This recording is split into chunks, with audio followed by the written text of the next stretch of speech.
Hello అండి. నమస్తే. అందరూ బాగున్నారా? నేను మీ శైలజ. ముందుగా ఒక చిన్న మనవండి. మన ఛానల్‌కి ఎవరైనా కొత్త వాళ్ళు వచ్చినట్లయితే ప్లీజ్ సబ్స్క్రైబ్ చేసుకోండి. అలాగే మన కథలు గనక మీకు మనస్ఫూర్తిగా నచ్చినట్లయితే ఒక లైక్ చేయండి. మీ ఫ్రెండ్స్‌కి, ఫ్యామిలీ మెంబర్స్‌కి షేర్ చేయండి. మీరిచ్చే ఒక చిన్న లైక్ నా ఛానల్‌ని నిలబెడుతుందండి. మరి కొంతమందికి నా ఛానల్ వెళ్ళే అవకాశం ఉంటుంది. Please help me. ఇక కథలోకి వెళ్ళిపోదామండి. మనం సూర్యదేవర రామ్మోహన్ రావు గారు రచించిన 'అపూర్వ' నవల చదువుకుంటున్నాం కదా! మూడవ భాగంలో ఏం జరిగిందో చూద్దాం. సరిగ్గా సాయంత్రం 5 గంటలైంది. గెస్ట్ హౌస్ ముందు కారు దిగాడు శ్రీధర్. ఓసారి పోర్టికోలోకి చూశాడు. అక్కడ అపూర్వ ఎరుపు రంగు బెంజ్ కారు ఒక్కటే కనిపించింది. పరిసరాల్లో ఎవరూ లేరు. తన వెంట వచ్చిన బాడీ గార్డ్స్ ఇద్దరిని గేటు వద్దే ఉండమని చెప్పి సరాసరి లోపలికొచ్చాడు అతను. అక్కడ హాల్లోనే అతనికి శివాజీ ఎదురుపడ్డాడు. రండి సార్, మీకోసమే మేడం గారు వెయిట్ చేస్తున్నారంటూ అతని హాల్లో ఆనుకుని ఉన్న గదిలోకి తీసుకెళ్ళాడు. అక్కడ టేబుల్ వెనుక రివాల్వింగ్ చైర్లో కూర్చుని ఏవో ఫైల్స్ తిరగేస్తూ కనిపించింది అపూర్వ. నమస్తే వదిన గారు అంటూ వెకిల్ నవ్వు నవ్వుతూ పలకరించాడు శ్రీధర్. రా రా, నీకోసమే చూస్తున్నాను, పిలవగానే వచ్చినందుకు సంతోషం అంటూ ఎదురుగా చైర్ చూపించింది అపూర్వ. థ్యాంక్స్ అంటూ కుర్చీలో కూర్చుంటూ శివాజీ వంక చూశాడు. తనకేమీ సంబంధం లేనట్లు షెల్ఫ్లో ఏవో సర్దుకుంటూ నిలబడ్డాడు శివాజీ. అతనెవరు? అనుమానంగా అడిగాడు. నా కారు డ్రైవర్, చెవుడు, ఏం మాట్లాడినా వినపడదు అంటూ నవ్విందామె.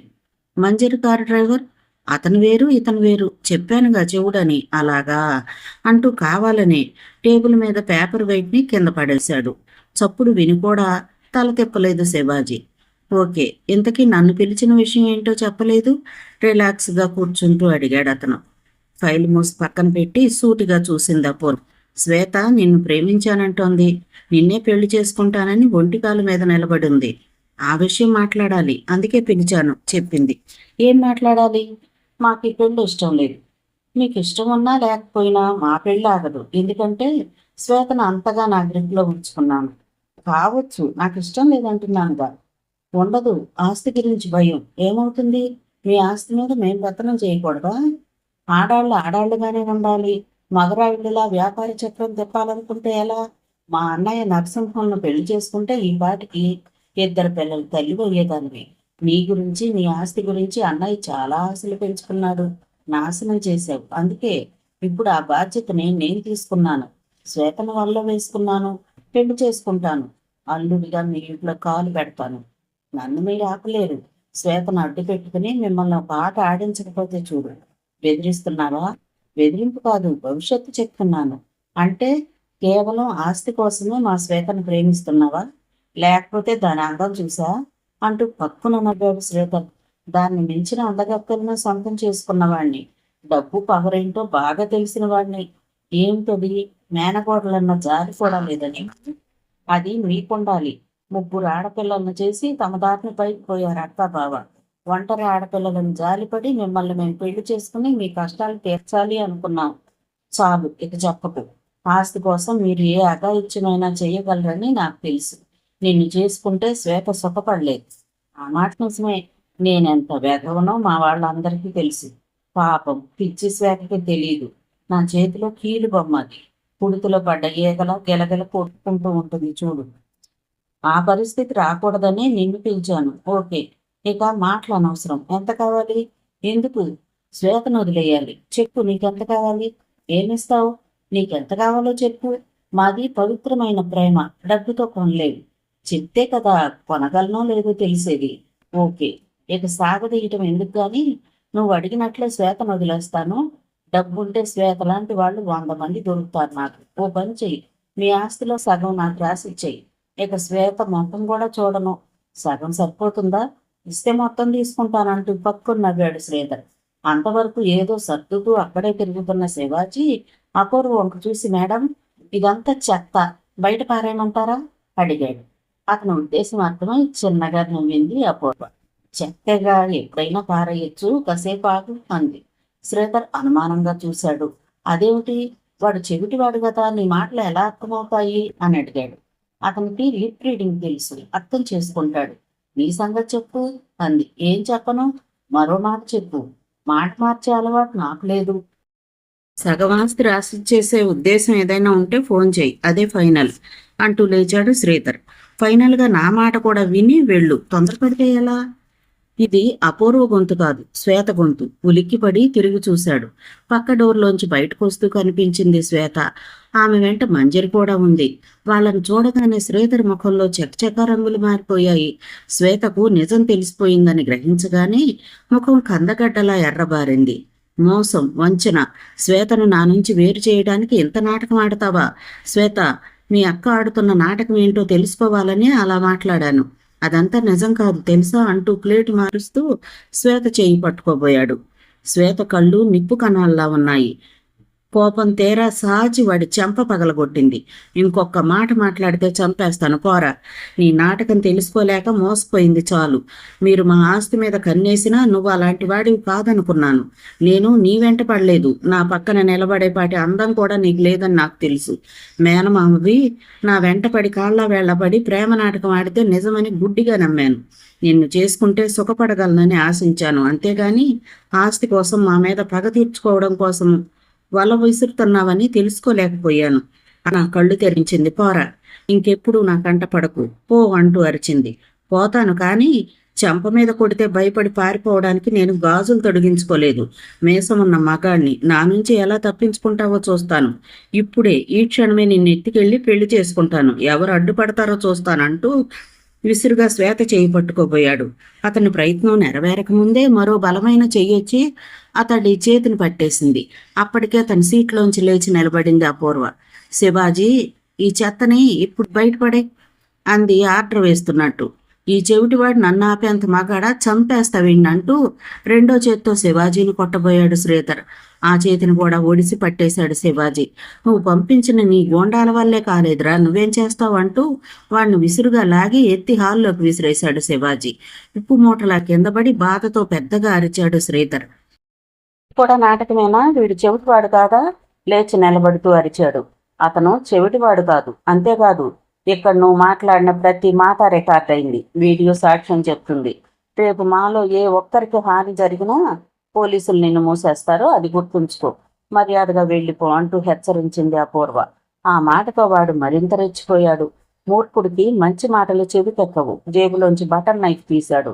బటన్ నొక్కగానే చెక్మంటూ బయటకు దూకింది ఆ రంగులాల బ్లేడ్. అది తళతళ మెరుస్తోంది. అంతటితో ఆగలేదు వాడు. బయట ఉన్న తన బాడీ గార్డ్స్ ఇద్దరిని సాయం కోసం పిలిచాడు. వాళ్ళు కూడా ఓ మాదిరి కత్తులు పుచ్చుకుని దురుసుగా లోపలికి వచ్చేశారు. పరిస్థితిని చూడగానే హాల్లోకి దూకి గది తలుపులు మూసి బయట గొళ్ళెం పెట్టాడు శివాజీ. అపూర్వతో పాటు అక్కా చెల్లెళ్ళు ముగ్గురు కిటికీ వెనక్కి చేరి భయంగా తొంగి చూస్తున్నారు. ఒరే వేదవల్లారా, దిక్కులు చూస్తారేమిరా, వేసేయండి వాడిని, అడ్డంగా నరికి చంపేయండి, మిగిలింది నేను చూసుకుంటాను పోండి అంటూ తన మనుషుల్ని శివాజీ మీదకు తోశాడు శ్రీధర్. వాళ్ళు కదిలేదోకలే శివాజీ ముందుకు దూకాడు. అతడి తెంపరితనం ఏమిటో మొదటిసారిగా చూస్తోంది అపూర్వ. నదురు బెదురు లేకుండా కత్తులకు ఎదురు వెళ్ళాడు. వాళ్ల కత్తివేటు నుంచి ఎలా తప్పించుకున్నాడో, ఎలా వాళ్ళని దెబ్బతీశాడో కూడా అర్థం కావడం లేదు. అంత వేగం అతనిది. మొదటి రౌండ్లోనే కత్తులు వదిలి కుప్పకూలిపోయారు గోండాలిద్దరు. అది చూడగానే శ్రీధర్కి కాలు చెయ్యి ఆడలేదు. పెక్కబలిసిన ఇద్దరు గోండాలను చిటికలో పడగొట్టేసిన శివాజీ వేగానికి వాడి కళ్ళు పచ్చబడ్డాయి. బయటకు పారిపోబోతున్న వాడిని గడప తాటక ముందే పట్టుకుని కన్ను మూసి తెరిచేలోగా వాడి చేతిలో బటర్ నైఫ్ను లాక్కుని వాడి బేక మీద ఉంచాడు. అంతే, భయంతో కెవ్వుమన్నాడు వాడు. ఏమిట్రా, చావంటే అంత భయమా? కళ్ళల్లోకి క్రూరంగా చూస్తూ అడిగాడు శివాజీ. వద్దు, చంపకు అరిచాడు వాడు. నీకు రెండే అవకాశాలు ఇస్తాను. చావు దెబ్బలు తింటావా, చస్తావా, ఏది కావాలి? నాకు గుర్తొచ్చింది, 2 దెబ్బలు కొట్టి వదిలేయి ప్లీజ్. బటర్ నైఫ్ మడిచి జేబులో వేసుకున్నాడు శివాజీ. ఇక ఆ తర్వాత చూడాలి. శివాజీ కొట్టిన దెబ్బలకు శ్రీధర్ ఒళ్ళు పంబ రేగిపోయిందంటే ఆశ్చర్యం లేదు. కుక్కను కొట్టినట్టు కొట్టి వదిలాడు. శివాజీ దాటికి దాటుకోలేక శ్రీధర్తో పాటు బాడీగార్డులు ఇద్దరు కూడా బయటికి పారిపోయి కారెక్కేశారు. కన్ను మూసి తెరిచేలోగా ఆ కారు అదృశ్యమైపోయింది. శివాజీ వెనక్కొచ్చి తలుపులు తీశాడు. శ్వేత సోఫాలో కూర్చొని ఏడుస్తోంది. అపూర్వ, మంజరి ఆమెను ఓదార్చే ప్రయత్నం చేస్తున్నారు. శ్వేత మేడం, శ్రీధర్ని మరీ ఎక్కువగా కొట్టానని బాధపడుతున్నట్టున్నారు. పోనీ ఓసారి వెళ్ళి సారీ చెప్పిరానా అని అడిగాడు. ఆ మాటలకి అంతగా ఏడుస్తున్న శ్వేత కూడా నవ్వేసింది. నవ్వుతూనే లేచి విసురుగా వచ్చి, శివాజీ, నేను ఏడుస్తుంటే నీకు నవ్వుగా ఉందా? నిన్ను అంటూ కొట్టబోయింది తిరిగి తనే. నేనేడుస్తుంది అందుకు కాదు, శ్రీధర్ని గుడ్డిగా నమ్మి ఎంత తప్పు చేశానో తెలిసి ఏడుపు ముంచుకొచ్చింది. థ్యాంక్స్ శివాజీ, పెద్ద ప్రమాదం నుంచి నన్ను తప్పించావు. ఐఎమ్ హ్యాపీ అంది. మీరు మరీ నన్ను పొగడక్కర్లేదు, డ్రైవర్ని కదా. సారీ, ఇక అలా పిలవను, శివాజీ అనే పిలుస్తాను అంది శ్వేత. థ్యాంక్ యూ అన్నాడు శివాజీ. మొదట అంతా ఇంటికి వెళ్ళిపోదాం అనుకున్నారు, కానీ తర్వాత అపూర్వ ఏమనుకుందో ఏమో పనుందని చెప్పి ముందుగా మంజరి శ్వేతల్ని ఇంటికి పంపించేసి తన కారులో బయలుదేరింది. అప్పటికి వీధి లైట్లు వెలిగాయి. విశేషం ఏమంటే ఈసారి వెనక సీట్లో కూర్చోలేదు అపూర్వ, శివాజీ పక్కన ఫ్రంట్ సీట్లో కూర్చుంది. ఎక్కడికి వెళ్ళాలి మేడం? దారిలో అడిగాడు శివాజీ. ఎక్కడికైనా పోని, నా మనసు ప్రశాంతంగా ఉంది, ఇప్పుడు కాసేపు ఏకాంతంగా కూర్చోవాలనిపిస్తుంది చెప్పింది. మీరు చెప్పండి మేడం. వద్దు మేడం అని పిలవకు, చాలాసార్లు నీకు చెప్పాలని కూడా చెప్పలేకపోయాను. నువ్వు అలా పిలిస్తే నాకేదో పెద్దరికం వచ్చేసినట్లు భయంగా ఉంటుంది అంది రిలాక్స్గా సీటుకి జారబడి కూర్చుంటూ. కళ్ళు మూసుకుంది. బాగుంది. వేరేలా ఎలా పిలవమంటారు? చనువు తీసుకోలేవా? అర్థం కాలేదు. ఒక ఫ్రెండ్ని పేరు పెట్టి పిలుస్తావా లేదా? నాకు పేరుందిగా. అంత చనువు వద్దులేండి, నేను కావాలనుకుంటున్నాను. నాకన్నా 2 ఏళ్ళు పెద్దవాడివేమో, మనం చనువుగా ఉంటే తప్పులేదు. అలాగే మర్యాద కూడా అక్కర్లేదు. నా అలాగే నువ్వు ఏకవచనంతో మాట్లాడొచ్చు. అలవాట్లో పొరపాటుగా 10 మందిలో కూడా అలా పిలిచేస్తాను. అది మీకు నాకు కూడా ఇబ్బందే. నాకు ఇబ్బంది ఏం లేదు. ఎందుకు లేదు? ఇక మాట్లాడకు. నువ్వు డ్రైవర్గానే వచ్చి ఉండొచ్చు, కానీ డ్రైవింగ్ నీ వృత్తి కాదని నాకు తెలుసు. బోండాల నుంచి ఇంతకు ముందే మంజర్ని 2 సార్లు కాపాడావని తెలుసు. నీకు తెలియని విషయం ఒకటి ఉంది. నువ్వు రాకముందు నాలో భయం ఉండేది. ఆస్తిపాస్తుల్ని ఎలా కాపాడుకోవాలి, చెల్లెళ్ళిద్దరికీ మంచి భవిష్యత్తు ఎలా ఇవ్వాలి, నేను ఎంతవరకు నెక్కుకు రాగలను అని భయపడేదాన్ని. నువ్వు వచ్చాకనే మేము ఒంటరి ఆడపిల్లలం కాదు, మా గురించి ఆలోచించే మనిషి ఉన్నాడనే ధైర్యం ఏర్పడింది. మా క్షేమం కోరే నీకన్నా ఆప్తమిత్రుడు ఎవరుంటారు? వద్దు శివాజీ, ప్లీజ్. మర్యాదలు అక్కర్లేదు.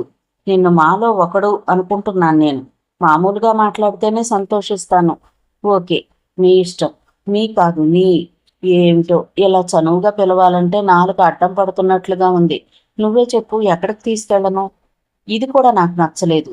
ఎక్కడికి వెళదాం అని అడుగు. ఎక్కడికి వెళదాం? ట్యాంక్ బండ్కా? అక్కడ జనం ఉంటారు. పోనీ చంద్రమండలానిక? నిజంగా తీసుకెళ్తావా? ఓ నాయనో, మీ అక్క చెల్లెళ్ళు ముగ్గురు ఇంతేనా? తిక్క తిక్కగా స్టీరింగ్ నువ్వు తీసుకుంటే నాకు తిప్పలుండవు కదా. కనపడవు గాని పెద్ద కోతివి నువ్వు అంటూ నవ్వేసింది అపూర్వ.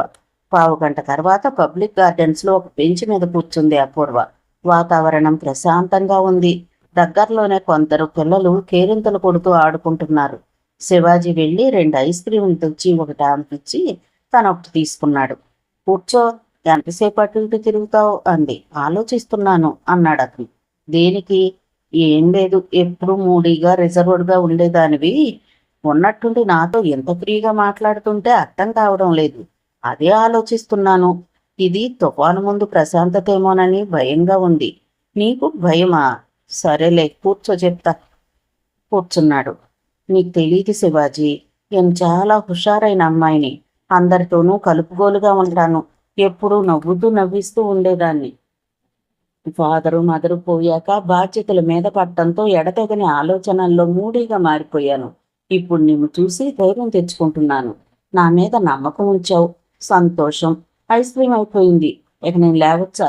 ఏంటి, నేను మాట్లాడుతుంటే నీకు జోక్గా ఉందా? అదేం లేదులే, మాట్లాడు. అదే నాకు నచ్చదు. ఆ వెక్కిరింపేమిటి?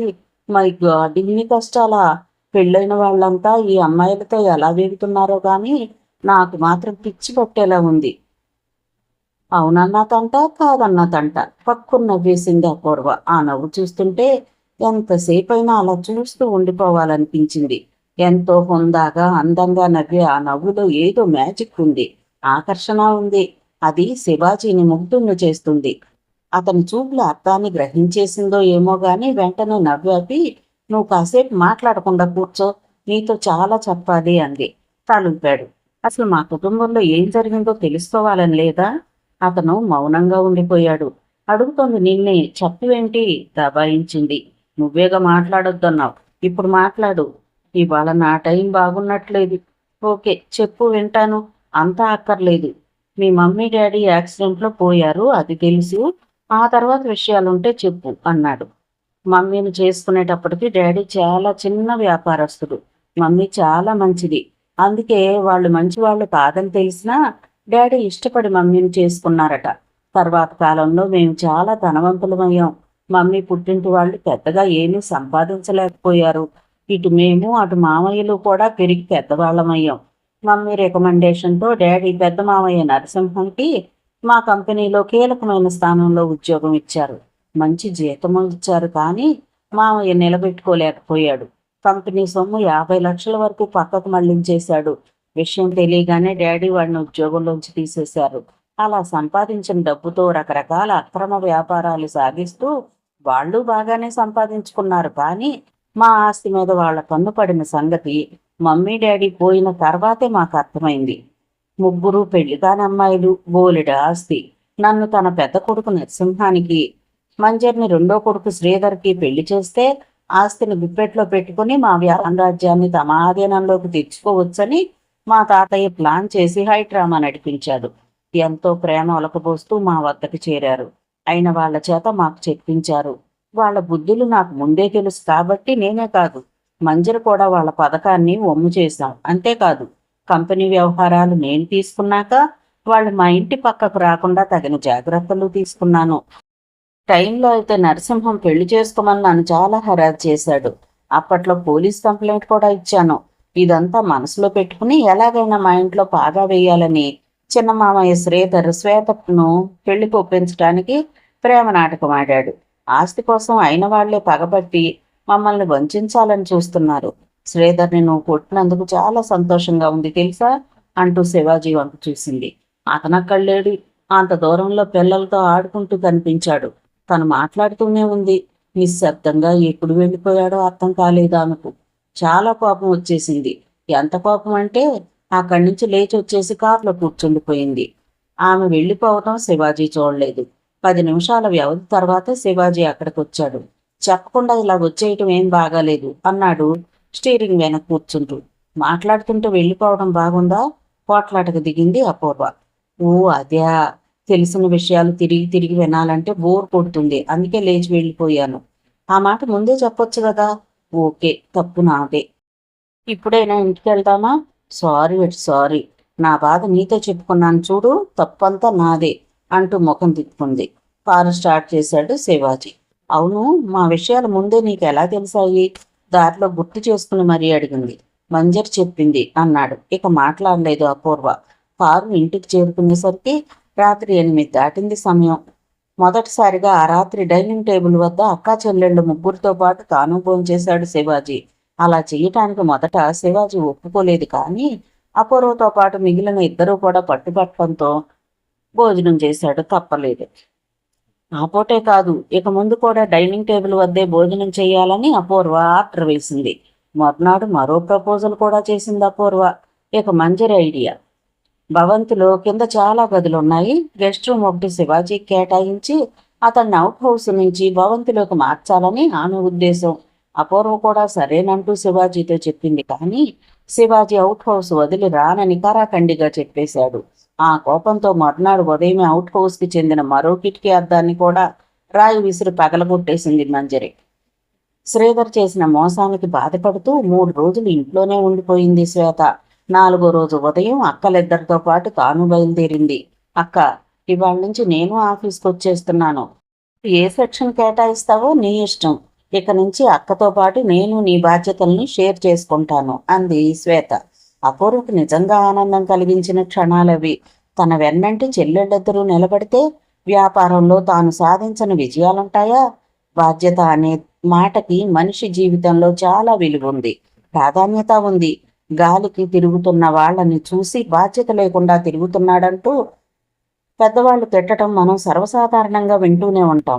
విచిత్రమైన విషయం ఏమంటే, హక్కుల గురించి లెక్చర్లు ఇచ్చే వాళ్ళు కూడా బాధ్యతల గురించి కొందరు పట్టించుకోకపోవటం. శివాజీ ఆ ఇంటికి రాకపోవడం వరకు మంజరి, శ్వేత ఇద్దరు బాధ్యత లేకుండానే గడిపారు. అంతా అక్క చూసుకుంటుందిలే అనే ధీమాతో. కానీ శివాజీ వచ్చాక పరిస్థితులు మారాయి. కవ్వించి రెచ్చగొట్టి మంజర్ని దారిలో పెట్టాడు. శ్రీధర్ మీద మత్తు వదిలేలా చేయటంతో శ్వేత కూడా మారిపోయింది. ఇప్పుడు చక్కగా అక్క అపూర్వ బాధ్యతలను తామిద్దరూ షేర్ చేసుకుంటూ కంపెనీ అభివృద్ధికి పాటుపడటం ఆరంభించారు. ఈ పరిణామం అపూర్వకు చాలా సంతోషాన్ని కలిగించింది. అపూర్వ కూడా చెల్లెళ్ళు ఇద్దరి విషయంలో చాలా జాగ్రత్తలు తీసుకుంది. కంపెనీ విషయాల్లో అనుభవం ఉన్న ఇద్దరు సీనియర్ లేడీస్ని వాళ్ళకి సహాయంగా నియమించింది. కీలక నిర్ణయాలు తీసుకోవలసి వచ్చినప్పుడు అపూర్వను సంప్రదిస్తున్నారు. శ్వేత ఫ్యాక్టరీ వ్యవహారాలకు పరిమితం కాగా మంజరి ఆఫీసులోని ఓ సెక్షన్ చూసుకుంటోంది. ఆమె చాలా చురుకైన యువతి. చాలా త్వరగా తన ఆధీనంలోని సెక్షన్స్తో పట్టు సాధించింది.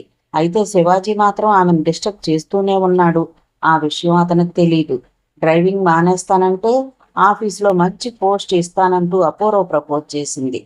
కానీ ఆ ఆఫర్ను తిరస్కరించాడు శివాజీ. నాకు డ్రైవర్ పోస్ట్ చాలు, ఏ బాధరాబందీ లేకుండా నేను హ్యాపీగా ఉన్నానంటూ తప్పించుకున్నాడు.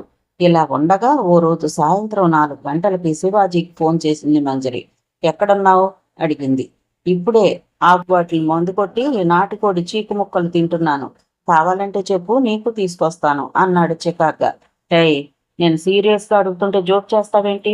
కోప్పడింది. జోక్ నేను కాదు, నువ్వు చేస్తున్నావు. డ్రైవర్ ఎక్కడ ఉంటాడు? కార్ దగ్గరే డ్యూటీ చేస్తాడు. సంతోషించాంలే, అరగంటలో బయటకు వచ్చేస్తున్నాను, నువ్వు నాతో వస్తున్నావు. ఖచ్చితంగా రాను. డ్యూటీ వదిలేసి నీతో ఎలా రాగలను? ఎలాగైనా రా, వస్తున్నావు అంతే. ఇదేం గోలా? చూడు మేడం, ఒకరి దగ్గర పని చేయటానికే నేను జీతం తీసుకుంటున్నాను, ఇద్దరు ముగ్గురు దగ్గర పని చేయడానికి కాదు. Shivaji, please try to understand me. చాలా బోర్ ఫీల్ అవుతున్నాను, కొంచెం రిలాక్స్ కోసం అలా బయట తిరిగేసి రావాలని ఉంది, నువ్వు తోడు రావాలి. రాను. ఎవరికి బోర్గా ఉంటే వాళ్లే బయటికి వెళ్ళాలి, ఎవరు రిలాక్సేషన్ వాళ్లే వెతుక్కోవాలి. నన్ను వదిలేయి ప్లీజ్ అంటూ లైన్ కట్ చేశాడు. మళ్ళీ ఫోన్ చేసి మంజరి గొడవ చేస్తుందని భయపడ్డాడు, కానీ ఆమె ఫోన్ చేయలేదు. అరగంట తర్వాత అపూర్వ ఫోన్ చేసింది తన ఛాంబర్కి రమ్మని. అతను వెళ్ళేసరికి అపూర్వతో పాటు మంజరి కూడా అక్కడే ఉంది. ఆమె చేతి మణికట్టుకు గుట చుట్టూ ఉంది. ఏమైంది అడిగాడు. అదే ప్రాబ్లం, దాని మణికట్టు బెణికింది, కారు నడపలేనంటుంది, బయటకు వెళ్ళాలట. తీసుకెళ్ళు. నువ్వెలా వెళతావు? నాకు డ్రైవింగ్ వచ్చు కదా, నో ప్రాబ్లం, నువ్వు వెళ్ళు. మేడం, నా మాట. మేడం కాదు, అపూర్వ చెప్తుంది. ప్లీజ్ శివాజీ, చెప్పింది విను. అసహనంగా మంజరి వంక చూశాడు. ఆమె కొంటి నవ్వు నవ్వుతోంది. ఒళ్ళు మండి కారు కేసుని అపూర్వ ముందుంచి చకచకా బయటకు వచ్చేశాడు శివాజీ. అతను వెనకే బయటకు వచ్చేసి ఆవరణలో అతన్ని కలుసుకుంది మంజరి. ఏంటంత కోపం? అక్క బాధపడుతుందని తెలీదా అడిగింది. నీకు బాధలేదుగా, పద వెళ్ళి కారు తీసుకురా అంటూ తన కారు తాళాలు అతని చేతిని లాగి చేతిలో ఉంచింది. వెళ్ళి కారు తీసుకొచ్చాడు. కారులో బయలుదేరాడు. ఎక్కడికి వెళ్ళాలి అడిగాడు. నీ ఇష్టం అంటూ తన చేతి కట్టును విప్పి అవతల పారేసింది. నాకు తెలుసు నీ మణికట్టు భద్రంగా ఉందని. ఏం చెయ్యను, నువ్వు మరీ బెట్టు చేస్తుంటే లేని నొప్పి తెచ్చుకోవలసి వచ్చింది. అయినా నాకు తెలియక అడుగుతాను, నేనంటే అంత కోపం ఏంటి నీకు? నేనేమో అందంగా లేనా? ఉంటే నాతో చనువుగాను సరదాగాను ఉండలేవా? ఎందుకు? అయ్యో అంటూ నుదురు కొట్టుకుంది. ఆ మాత్రం అర్థం చేసుకోలేవా? లేదు, కావాలనే నాటకం ఆడుతున్నావు, నా నుంచి తప్పించు తిరుగుతున్నావు. నిజం చెప్పు, నేనంటే ఇష్టం లేదా? అదే నాకు అర్థం కావడం లేదు. నువ్వంటే నాకు ఎందుకు ఇష్టం ఉండాలి? ఎందుకు అంటే, ఓకే, అందంగా ఉంటాను, చురుకైన దాన్ని, డబ్బున్న అమ్మాయిని, నా ఓరచూపు చాలని తప్పించిపోయే అబ్బాయిలున్నారు. ఈ క్వాలిఫికేషన్స్ చాలవా నన్ను ఇష్టపడటానికి? ఒకంత గర్వంగా వివరించింది. శివాజీ బదులు చెప్పలేదు. చిన్నగా నవ్వి ఊరుకున్నాడు. అదే, ఆ వంకర నవ్వేంటి? ఊడుక్కుంది. మరేం చెయ్యాలి? నేను డ్రైవర్ని. ఇవన్నీ నాతో ఎందుకు చెప్తున్నారో అర్థం కావడం లేదు. ఇవాళ ఉంటాను, రేపు వెళ్ళిపోతాను.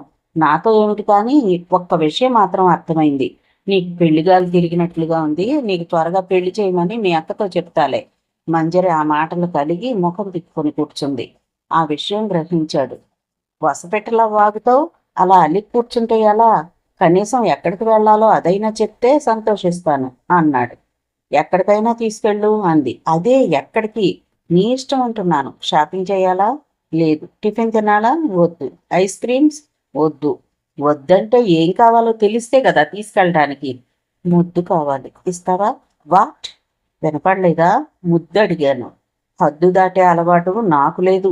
నువ్వు నన్ను హద్దుల్లో ఉండనివ్వటం లేదుగా, ఏం చేయమంటావు? ఏ పని చేస్తున్నా నీ ధ్యాసే, నిద్రపోతున్నా కల్లోకి వచ్చేస్తున్నావు. ఐ లవ్ యూ శివాజీ, ఇంతకన్నా సిగ్గు విడిచి ఎలా చెప్పాలో అర్థం కావడం లేదు అంటూ అతని మీదకు వాలి భుజం మీద తల అంచుకుంది. శివాజీ ఊహించని పరిణామం ఇది. ఒంటెపిల్ల ఏదో పరిహాసం చేస్తుందిలే అనుకుంటున్నాడు గాని పరిస్థితి ఎంతవరకు వస్తుందని ఊహించలేదు. అందుకే షాక్ అయ్యాడు అతను. ఆమెకి ఏం చెప్పాలో, ఎలా వారించాలో అర్థం కావడం లేదు. నాకు పెళ్ళయిందని చెప్పా కదా, నా మీద ఇటువంటి ఆలోచనలు పెట్టుకోవడం మంచిది కాదు. వద్దు, నాకు తెలియకుండా నీలో అలాంటి అభిప్రాయం కలిగించుంటే సారీ అన్నాడు. నువ్వు నిజాలు చెప్పవని నాకు తెలుసు అంది. ఇది మాత్రం నిజం, నాకు పెళ్ళైంది. ఆమె పేరు ఆశ.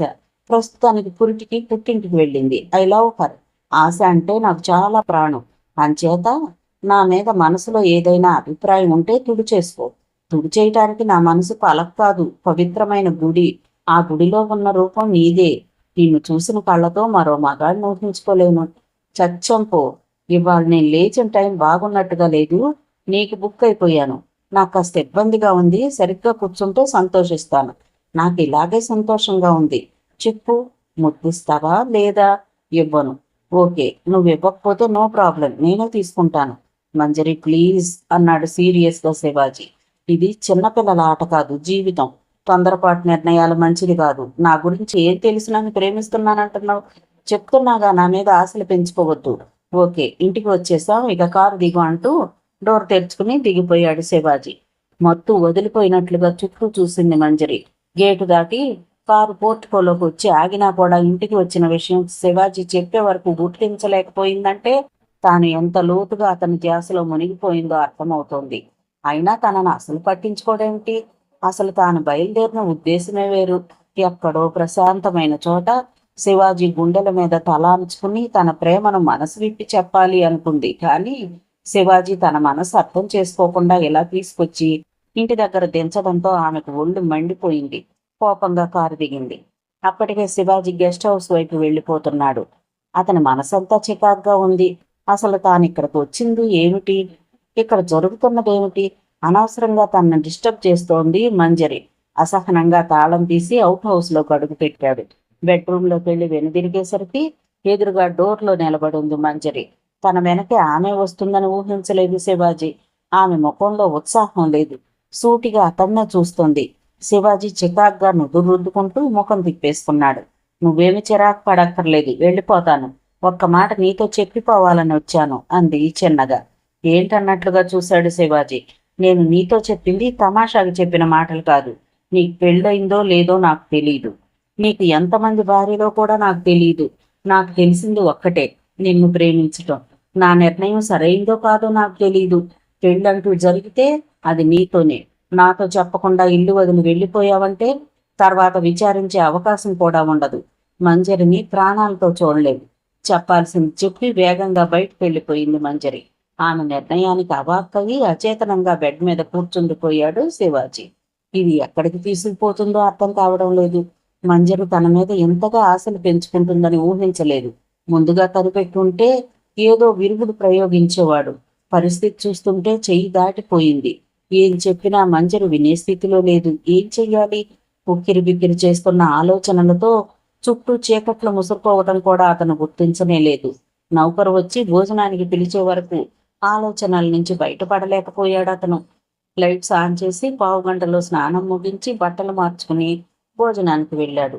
ఇంటికొచ్చి ఎంతసేపు అయిందో గాని అప్పటికే అపూర్వ నైటీ ధరించి హాల్లో కనిపించింది. శ్వేత కూడా టీవీ చూస్తూ అక్కడే ఉంది. మంజరి మాత్రం కనిపించలేదు. ఏమైంది శివాజీ? మంజరి అలిగి పడుకుందా? క్యాజువల్గా అడిగింది అపూర్వ. కొండ మీద కోతి కావాలట, నా వల్ల కాదన్నాను. ఆ మాత్రానికి అలిగితే ఎలా? ఇందుకే ముందే చెప్పాను మీ కారు మాత్రమే డ్రైవ్ చేస్తాను అని. వినవు కదా?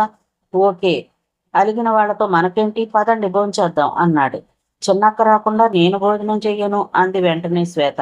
వాళ్ళిద్దరూ భోజనం చేయకపోతే నేను చేయగలనా? శివాజీ ప్లీజ్, ఏమైందో చెప్పు. నీతో గొడవ పడిందా అడిగింది అపూర్వ. అదేం లేదు. ఓకే, మీరెవరూ భోజనం చేయనప్పుడు నేను మాత్రం ఏం చేస్తాలే, హ్యాపీగా నిద్రపోతాను, గుడ్ నైట్ అంటూ వెళ్ళిపోవడానికి వెనుదిరిగాడు శివాజీ. 4 అడుగులు కూడా వెయ్యకముందే నేను భోజనం చేస్తున్నాను, అలిగి ఎవరు వెళ్ళిపోనక్కర్లేదు అంటూ మంజరి గొంతు వినిపించింది. తిరిగి చూశాడు అతను. చివరి గదిలోంచి బయటకు వస్తూ కనిపించింది ఆమె. అలిగి ఎవరు వెళ్ళిపోవడం లేదు, నాకు ఆకలి లేదు అంతే అంటూ పోబోయాడు. దాంతో వెసవెసా వచ్చి అతని దారికి అడ్డుగా నిలబడింది మంజరి. నువ్వు అబద్ధాలు చెప్తావు, నాటకాలు రాయుడివి. నీలా నటించడం నాకు చేత కాదు, వచ్చి భోజనం చెయ్యి అంది. నెత్తి మీద చెయ్యి పెట్టుకుని ఆశ్చర్యంగా చూశాడు శివాజీ. భోజనానికి పిలిచే పద్ధతి ఇదేనా? ఇన్ని దారుణమైన ఆరోపణలు చేశాక బుద్ధిన్నవాడెవడైనా అన్న తింటాడా అని అడిగాడు. నువ్వు తింటావు పదా అంటే నాకు బుద్ధి లేదనేగా అర్థం. ఏమీ లేని నా గురించి నీకెందుకు బాధ? నీ వెళ్తాలే. ఏమిటి వెళతానని బెదిరిస్తున్నావు? నువ్వు అలిగితే బతిమాలడానికి ఇది అత్తారిల్లు కాదు, పద. ఇది అన్యాయం. అమాయకుణ్ణి చేసి నా మీద ఇన్ని నిందలు వేస్తావా? అపూర్వ, చూస్తున్నావుగా నీ చెల్లెలు వరుస పగబట్టి మరీ నిందలేస్తోంది. ఇలా అయితే ఇక్కడ పని చేయటం నా వల్ల కాదు, రేపే వెళ్ళిపోతా. ఇక మీ గొడవ ఆపితే మంచిది. ఆకలిగా ఉంది, ముందు రండి భోజనం చేద్దాం అంటూ లేచింది అపూర్వ. వాళ్లతో పాటు కూర్చున్న శివాజీ వాళ్ళందరికన్నా భోజనాన్ని ముగించి తన అవుట్ హౌస్కి వెళ్ళిపోయాడు. మర్నాడు ఉదయం ముందుగా శ్వేత రెడీ అయి తన కారులో ఫ్యాక్టరీకి వెళ్ళిపోయింది. అప్పటికి మంజరి కూడా బయలుదేరింది. అప్పటికింకా అపూర్వ కిందకి రాకపోవడంతో ధైర్యం చేసి అవుట్ హౌస్కి వచ్చేసింది. సడన్ గా ఆమె ఎంట్రీ ఇవ్వడంతో కంగారు పడ్డాడు శివాజీ. ఇదేం బాగాలేదు, ఎవరైనా చూస్తే మన గురించి చెడుగా అనుకుంటారు. నువ్వు ఇలా రావడం నాకు ఇష్టం లేదు అన్నాడు కొంచెం పటువుగానే. నాకిష్టమే వస్తున్నాను, ఎవరేమనుకుంటే నాకేంటి? ఎదురు ప్రశ్నించింది మంజరి. తిరిగి తనే అంది, నిన్ను బాధ పెట్టుంటే క్షమించు, కానీ నా ప్రేమ అబద్ధం కాదు. నా మనసు అద్దం లాంటిది. అందులో తొంగి చూసిన మొదటి మగాడివి నువ్వే. నువ్వు అవునన్నా కాదన్నా ఇక నుంచి ఈ మంజరి నీకోసమే బ్రతుకుతుంది, నీకోసమే చస్తుంది. ఈ మాట నీతో చెప్పిపోవాలనే వచ్చాను అంది. నీ ప్రేమ పవిత్రమైనది, అది నాకు తెలుసు, కానీ నీ ప్రేమను అందుకునేంత పవిత్రుణ్ణి కాదు నేను. ముందే చెప్పాను నా మీద ఆశలు పెట్టుకోవద్దని. టైం అవుతుంది పదా. నా ఆశ మొక్క కాదు శివాజీ, వంచి విరిచేయటానికి. అది ఎప్పుడో మహావృక్షమై కూర్చుంది. కొత్తగా పెంచుకోవాల్సిందేమీ లేదు. నాకు నీ ప్రేమ కావాలి, నీ కౌగిలి కావాలి, నీ ముద్దులు కావాలి. వాటి కోసం జీవితమంతా ఎదురు చూస్తూనే ఉంటాను. నువ్వు ఎలాంటి వాడివన్నది నాకనవసరం. ఈ మంజరి నీకోసమే బ్రతుకుతుంది అంతే అంటూ చెమర్చిన కళ్ళను తుడుచుకుంటూ గిరుక్కున వెనుతిరిగి విసవిసా బయటికి వెళ్ళిపోయిందామె. శివాజీ నీరసంగా సోఫాలో కూలబడిపోయాడు. ఆరంభ దశలో అయితే పిచ్చి కుదర్చటం సులువు.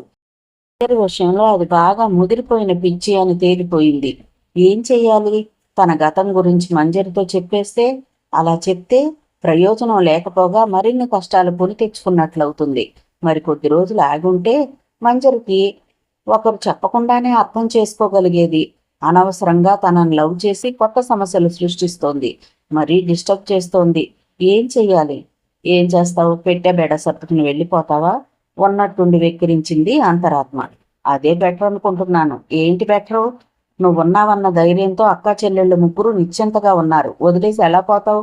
మరేం చేయమంటావు? అనుకున్నదొకటి, జరుగుతోంది మరొకటి. నీ బాధ నాకు అర్థమైంది. కోరుకున్నది దొరకటం లేదు, పోరనికి వచ్చి పడుతోంది. అయినా నీ పిచ్చి గాని వచ్చిందే దక్కిందనుకుంటే పోలా. చచ్చు సలహాలు ఇవ్వకు, నాకు కోపం వస్తుంది. ఫోన్లే, మంచి సలహా ఇస్తుందేమో అపూర్వనే అడుగు, వస్తుందిగా అంటూ వెక్కిరించి అదృశ్యమైపోయింది అంతరాత్మ. తలెత్తి చూస్తే నిజంగానే అపూర్వ లోపలికి వస్తూ కనిపించింది. ఏమైంది? ఒంట్లో బాగుండలేదా? ఇక్కడే కూర్చున్నావు? లోపలికి వస్తూనే అడిగింది. అదేం లేదు, నువ్వేంటి ఇలా వచ్చేసావు? నేను వచ్చేస్తున్నాగా అంటూ సోఫాలోంచి లేచాడు అతను. నే రాకూడదా అంటూ అటు ఇటు చూస్తూ బెడ్రూమ్లోకి వచ్చేసింది. ఇక్కడ వస్తే బాగానే ఉందా? వచ్చి అక్కడే ఉండమంటే వినవు. ఈ ఇరుకు గదిలో ఎలా ఉండగలుగుతున్నావు అని అడిగింది. గది ఇరుగ్గా ఉన్నా పర్వాలేదు మేడం, మనసు విశాలంగా ఉండాలి.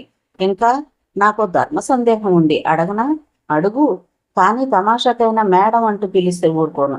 ఓకే, ఏం లేదు. సహజంగానే అమ్మాయిలకు పువ్వులంటే ఇష్టం. మంజరి శ్వేతలో కూడా ఎప్పుడు ఏదో ఓ పువ్వు తల్లో పెట్టుకోవడం చూస్తూనే ఉన్నా, కానీ నువ్వు మాత్రం పూలకు దూరంగా ఉంటావు. పూలంటే అలర్జీయా నీకు? అదేం కాదు అంటూ నవ్వేసింది అపూర్వ. అందరికన్నా నాకే పూలంటే చాలా ఇష్టం, కానీ ఏం లాభం? పనుల ఒత్తిడి వల్ల వాటి గురించే మర్చిపోయాను. ఇవాళ మరింత అందంగా ఉన్నావు. Thank you. పూలు పెట్టుకుంటే మరింత అందంగా ఉంటావు. ఏ పూలు పెట్టుకుంటే బాగుంటుందో కూడా నువ్వే చెప్పేయి. సహజంగా మల్లెపూలు అంతా ఇష్టపడతారు, కానీ అవి పెళ్ళైన అమ్మాయిలకే బాగుంటాయి. నీకైతే ఓకే, 1 మినిట్ అంటూ బయటకు వెళ్ళి 2 నిమిషాల్లో తిరిగి వచ్చాడు అతను. అతని చేతిలో తలుపులు ఈనుతున్న ఎర్ర గులాబీ ఉంది. ఇదొక్కటి చాలు, అందం రెట్టింపు అవుతుంది, పెట్టుకో అంటూ చేతికి ఇవ్వబోయాడు. ఆమె తీసుకోలేదు. పోసి తెచ్చిన వాడివి జడలో పెట్టలేవా అంది కొంటెగా చూస్తూ. నేనా? లేకపోతే నేనా? టైం అవుతుంది, బయలుదేరాలి, త్వరగా పెట్టు అంటూ వెనక్కి తిరిగి అతని ముందు నిలబడింది. కోవెల శిల్పం ఒకటి తన ముందు నిలబడినట్లుగా ఉంది శివాజీకి. పరిపూర్ణమైన సౌందర్యం అపూర్వది. రేయింబవలు కష్టపడి మలిచిన బంగారు బొమ్మల మతిపోగొట్టే అంగసౌష్ఠవం ఆమె సొంతం. మేగడ తరకల్లో పసిడి పలుకులు రంగరించి మాలిష్ చేసినట్లుగా మెరిసే చర్మ సౌందర్యం, పరిపూర్ణ ఆరోగ్యంతో మిసమిసలాడే నిండు యవ్వనం, పరినాగుల నిడుపాటి వాలుజడ. 10 సెకన్ల పాటు ఆమె సౌందర్యాన్ని వీక్షిస్తూ వివసుడైపోయాడతను. ఆమెను కౌగిట బంధించాలన్న కోరికను బలవంతంగా అదుపు చేసుకుంటూ ఆమె చెంపన గులాబీని తురిమాడు. అలవాట్లేని పని, నచ్చకపోతే అద్దంలో చూసుకుని సరిచేసుకో అంటూ సలహా కూడా ఇచ్చాడు. ఆమె వెనుదిరిగి తమాషాగా నవ్వింది. నచ్చని పని ఏది శివాజీ చెయ్యడని నాకు తెలుసు. టైం అవుతుంది పదా అంటూ బయలుదేరింది. బయటకు రాగానే అవుట్ హౌస్ తాళం పెట్టాడు. వరండా మెట్లు దిగుతూ ఉండగా అనుకోని విధంగా ఆమె పాదం స్లిప్ అయి తూలి పడబోయింది. సమయానికి ఆమె నడుమును చుట్టి చెయ్యి పోనిచ్చి ఆపాడు గాని, లేకపోతే పెద్ద ప్రమాదమే జరిగిపోయేది. తనకు తెలియకుండానే అతని కౌగిట ఒదిగిపోయింది అపూర్వ. కొద్ది క్షణాలు వ్యవసయింది అపూర్వ. ఐఎమ్ సారీ అంటూ ఆమెను సరిగ్గా నిలబెట్టి వదిలేశాడు అతను. ఇట్స్ ఆల్ రైట్ అంటూ ఏమీ జరగనట్లే మెట్లు దిగి పోర్టికో వైపుగా వెళ్ళిపోయింది. నిజానికి మరి కొంతసేపు అతని కౌగిట అలాగే ఉండిపోవాలని అపూర్వ మనసు ఉరకలేసింది. తన ముఖంలో భావాలు అతని కంట పడతాయేమోననే భయంతో ఆమె కంగారుగా ముందుకెళ్ళిపోయింది. ఆమె వెనకే వచ్చిన శివాజీ కారు స్టార్ట్ చేశాడు. మిర్రర్లోంచి అపూర్వ చూపులు తనను తాకటం స్టీరింగ్ వెనుక ఉన్న శివాజీ గమనిస్తూనే ఉన్నాడు. తాను ఆమెను చూడకుండా ఉండలేకపోతున్నాడు. మంజరి విషయంలో స్పందించని తన మనసు అపూర్వ విషయంలో ఎంతగా ఎందుకు స్పందిస్తోంది అంటే అందుకు తగిన కారణం ఉంది. ఆ కారణం ఏమిటో శివాజీకి తెలుసు. అదే సమయంలో అపూర్వ ఆలోచనలు అపూర్వకి ఉన్నాయి. చెల్లెలు మంజరి శివాజీని ప్రేమిస్తున్న విషయం ఆమెకు తెలియదు. శివాజీని చూసిన మొదటి 2-3 రోజుల్లోనే అతని మీద మనసులో ఒక సాఫ్ట్ కార్నర్ ఏర్పడింది. అది క్రమంగా పరిణామ క్రమంలో మారుతూ వస్తూ ప్రస్తుతం అతన్ని పూర్తిగా ఆరాధించే స్థాయికి మార్పు చెందింది. ఉన్న విషయమంతా అతని మనసులో తన స్థానం ఏమిటో అర్థం కావడం లేదు. సెల్ ఫోన్ రింగ్ అవటంతో ఆమె ఆలోచనలు చెదిరిపోయాయి. అవతల ఫోన్ చేసింది ఎవరో గాని ఉన్నట్టుండి ఆమె ముఖంలో ప్రశాంతత తొలగిపోయింది. ఆందోళన తొంగి చూసింది. ఫోన్ కట్ చేస్తూ శివాజీ, కారుని మాదాపూర్ పోని అంది. ఏమైంది? కారు రూట్ మారుస్తూ అడిగాడు అతను. మాదాపూర్లో ఎకరం 20 సెంట్ల భూమి ఉంది. అది మా అమ్మగారికి రాసిచ్చిన భూమి. దాని కంచి తొలగించి మా పెద్ద మావయ్య నరసింహం దాన్ని తమ ప్లాట్లో కలిపేశాడట. అక్కడ పరిస్థితి ఏంటో ఓసారి చూడాలి చెప్పింది. అక్కడ ఎకరం వాల్యూ 10 కోట్లు దాటినట్లుగా ఉంది. ఇంతకాలం ఖాళీగా ఎందుకు ఉంచారు అని అడిగాడు. అది ఖాళీగా లేదు. అక్కడ పాత ఇల్లుంది. చుట్టూ తోట వేశాం. ఓ ముసలి నౌకరు ఆ ఇంట్లో ఉండి తోట చూసుకుంటాడు. అక్కడ షాపింగ్ కాంప్లెక్స్ వేద్దామనే ఆలోచన ఉంది.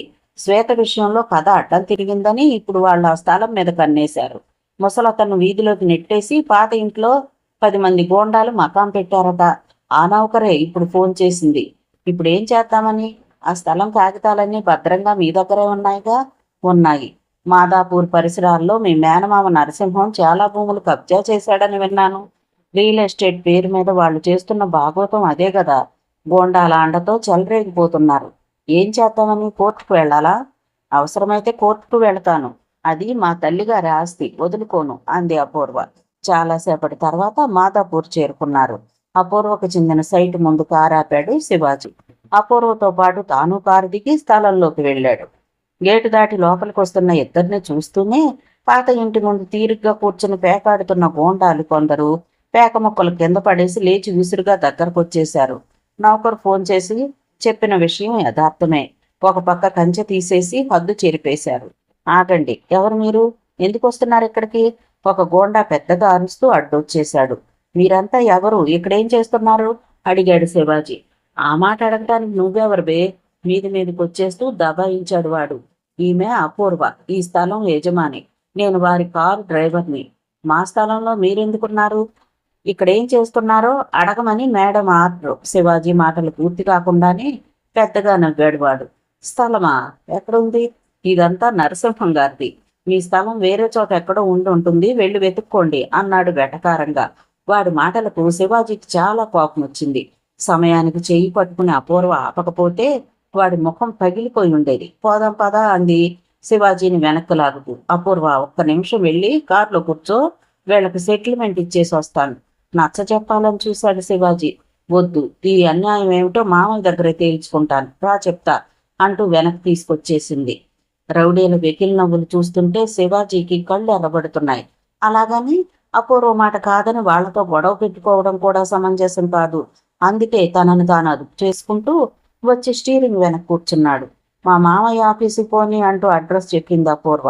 కారు వేగాన్ని అందుకుంది. ఏంట మౌనం, కోపం వచ్చిందా? దారిలో అడిగింది.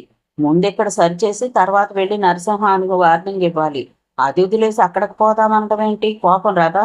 ఓకే, మీ సమస్య మీ ఇష్టం, నాదేముంది అన్నాడు నిష్ఠూరంగా. సమస్య ఎవరిదన్నది కాదు, నువ్వు సేఫ్గా ఉండాలి, అది నాకు ముఖ్యం.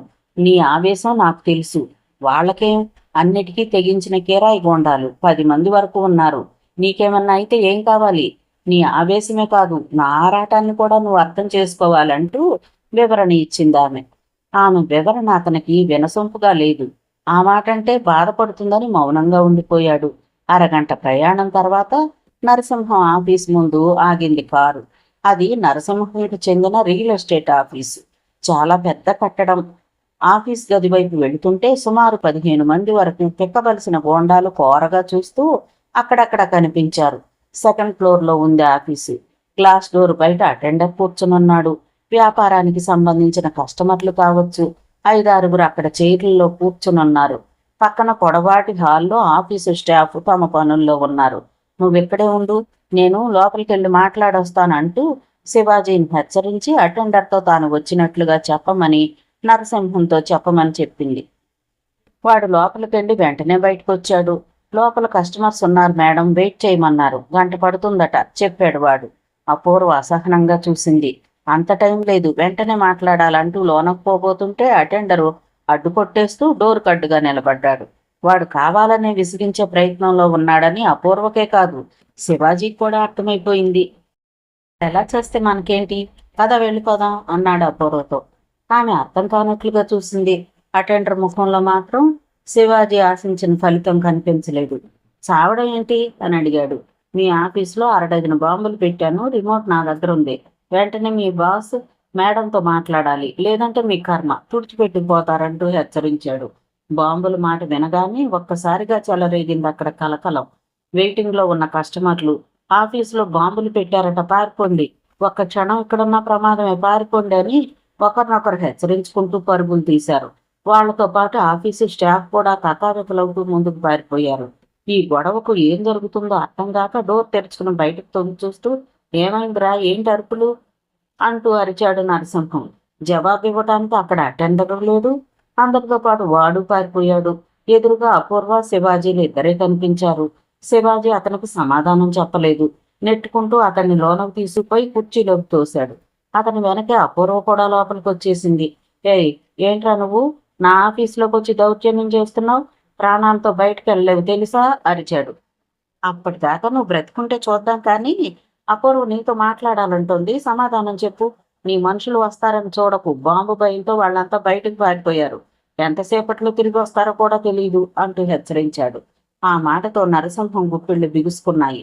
వీడేనా నా తమ్ముణ్ణి, నా మనుషుల్ని కొట్టింది వీడేనా? ఏమిటే వీణు చూసుకుని రెచ్చిపోతున్నావా అంటూ అపూర్వ మీద అరిచాడు. వాళ్ళని కాదురా, ఇప్పుడు నిన్ను కొడతాను, తర్వాత నడవటానికి నీకు కాళ్ళుండవు, మాట్లాడడానికి నోరు ఉండదు, చూపుడు వేలు చూపిస్తూ హెచ్చరించాడు శివాజీ. 2 చేతులతో ముఖం రుద్దుకుని మార్చి మార్చి ఇద్దరిని చూశాడు నరసింహం. అపూర్వ మౌనంగా చూస్తోంది. ఇంతవరకు వచ్చాక శివాజీని వారించడం కూడా మంచిది కాదని అర్థమైపోయింది ఆమెకు. ఓకే, ఏమిటి, ఏం అడగాలనుకుంటున్నావు అన్నాడు నిర్లక్ష్యంగా నరసింహం. ఏయ్, మర్యాద మర్యాద తప్పి మాట్లాడితే తర్వాత బాధపడతావు హెచ్చరించాడు శివాజీ. వెకిలిగా నవ్వాడు నరసింహం. ఏరా, నా అంచనా కరెక్ట్ అయితే నువ్వు అపూర్వకి బాడీ గార్డ్ కూడా కాదు, డ్రైవర్వి. నీ డ్యూటీ నువ్వు చేసుకోక రౌడీయిజం ఏంట్రా? చూస్తే చదువుకున్న వాడిలా ఉన్నావు. నీకో విషయం తెలుసా? ఇది నా మేనకోడలు, నా అక్కకి కూతురు. అసే ఓసే అంటూ ఎలాగైనా పిలుస్తాను. నీకేంటి బాధ? పెళ్లి చేసుకుంటే ఈ పాటికి నా పెళ్ళాం అయ్యేది. Bad luck. దీనికి నా ముఖం నచ్చలేదట. కొంపదీసి నీ ముఖంగా నచ్చిందా? లవ్వా అంటూ పెళ్ళుని నవ్వాడు. శివాజీ అపూర్వ వంక చూశాడు. తొందరపడొద్దన్నట్లుగా కళ్ళతోనే వారించిందామె. ఓకే, చెప్పవే అపూర్వ, ఏంటి ఇలా వచ్చావు? నాతో ఏం మాట్లాడాలనుకుంటున్నావు? అడిగాడు నరసింహం. మా స్థలాన్ని ఎందుకు కబ్జా చేశావు? ఇది తెలుసుకుందామనే వచ్చాను అడిగింది. మీ స్థలమా? ఎక్కడుంది? మా అమ్మ మీ అమ్మకు రాస్తే మీ అమ్మ ద్వారా మీదయింది ఆ స్థలం. మీ అక్క చెల్లెళ్ళ ముగ్గురులో ఎవరో ఒకరు నన్నో నా తమ్మున్నో చేసుకుంటే ఆ స్థలం ఏంటి, మీ ఆస్తి మొత్తమే మాదయ్యేది. మీరు మమ్మల్ని కాదన్నప్పుడు మా స్థలం మాత్రం మీకెందుకు? 12 కోట్లు విలువైన స్థలాన్ని వదులుకుంటామా? కబ్జా చేశాను. ఇప్పుడు ఆ స్థలం మాది. నువ్వు కోర్టుకెళ్ళినా ప్రయోజనం లేదు. ఆ స్థలాన్ని నువ్వు మాకు అమ్మేసినట్లుగా డాక్యుమెంట్లు సృష్టించి నీ సంతకాన్ని ఫోర్జరీ చేసే ఉంచాను. ఇది అన్యాయం. నన్ను పెళ్లి చేసుకో, న్యాయం అయిపోతుంది. పెళ్ళై 2 పిల్లల తండ్రివి. ఇలా మాట్లాడడానికి సిగ్గు లేదు? నేను మగాడిని, ఎందుకు సిగ్గుపడాలి? వాడు ఇంకా ఏదో మాట్లాడబోతుంటే చాలు అంటూ వారించాడు శివాజీ. అపూర్వ, వీడిని ఎంతకన్నా ఎక్కువ మాట్లాడినిస్తే బాగుండదు. ఇలాంటి కట్ల పాముల్ని కీళ్లు విరిచి మంటల్లో వేసి కాల్చి పారేయాలంటూ ఇంకా కోపాన్ని ఆపుకోలేక లాగిపెట్టి తన్నాడు నరసింహాన్ని.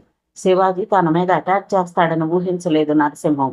అందుకే రివాల్వర్ చైర్లోంచి ఎగిరి దూరంగా గోడ గుద్దుకుని కింద పడిపోయాడు. శివాజీ తొందరపడకు అంటూ చివ్వున లేచి వారించబోయింది అపూర్వ.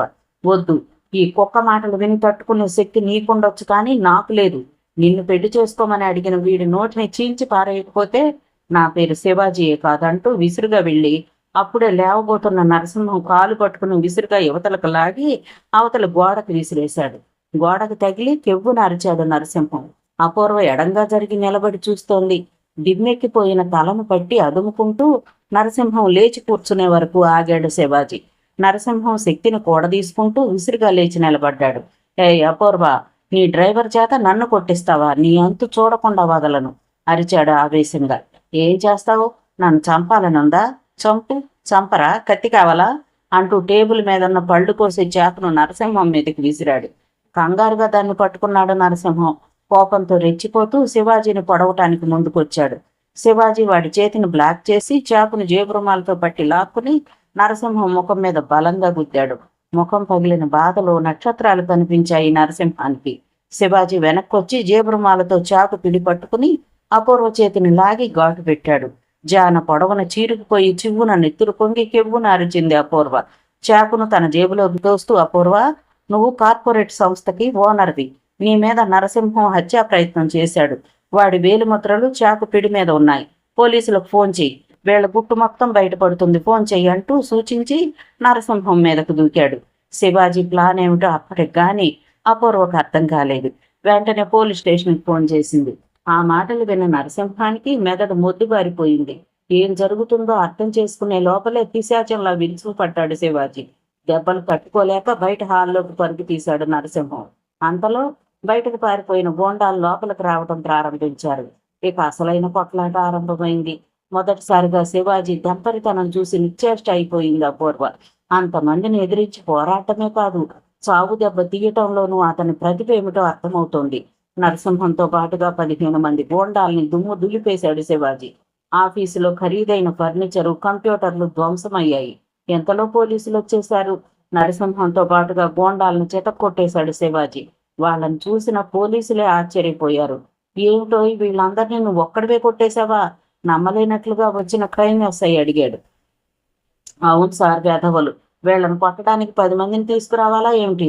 మా ఓనర్ మీద హత్యా ప్రయత్నం జరిగింది, చూస్తూ ఊరుకుంటానా చెప్పండి అన్నాడు అమాయకంగా ముఖం పెట్టి శివాజీ. నెత్తురు వస్తున్న అపూర్వ చేతికి పట్టుకట్టాడు తనే. ఎందుకు గొడవ ఎందుకు వచ్చింది అడిగాడు ఆ ఎస్ఐ. చెప్పండి మేడం, సార్కి ఏం జరిగిందో చెప్పండి అన్నాడు శివాజీ. జరిగింది వివరించింది అపూర్వ. ఎస్ఐ గారు, అదంతా అబద్ధం. ఈ అమ్మాయి ఆ స్థలాన్ని నాకు అమ్మేసింది. ఇప్పుడేమో కబ్జా చేశానంటూ గొడవకు దిగింది. నేను హత్యా ప్రయత్నం చెయ్యలేదు, వాడే, ఆ డ్రైవర్ గాడే గాయపరిచి నాటకం ఆడుతున్నాడు అరిచాడు నరసింహం. ఓకే, కోర్టులో తేల్చుకున్నాం. ఎస్ఐ గారు, ఇదిగో హత్యా ప్రయత్నాలు చేసిన చాకు. దీని మీద ఆ పెద్ద మనిషి వేలు ముద్రలున్నాయి, జాగ్రత్త చెయ్యండి అంటూ జేబులోని చాకుని జేబు రుమాలతో సహా తీసి ఎస్ఐకి అందించాడు శివాజీ. మీకు తెలుసో లేదో, మాదాపూర్, గచ్చిబౌలి, పటాన్ చెరువు ప్రాంతాల్లో వీడు గోండాలతో భయపెట్టి బెదిరించి కబ్జాలు చేసిన భూములు చాలా ఉన్నాయి. రికార్డులు సోదా చేస్తే వీళ్ళ కబ్జా రాకెట్ బండారం బయటపడుతుంది. ముఖ్యంగా సరిహద్దులు చెరిపేసి కలిపేసుకున్న మా మేడం గారి స్థలం తిరిగి ఆమెకు ఇప్పించాలి.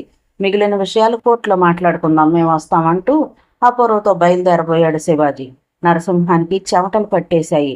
అపూర్వ, ప్లీజ్ నీతో మాట్లాడాలి అరిచాడు అతను. నీతో మాట్లాడనవసరం అంది అపూర్వ. లేదు లేదు మాట్లాడాలి ప్లీజ్ అర్థించాడు. అపూర్వ శివాజీ వంక చూసింది.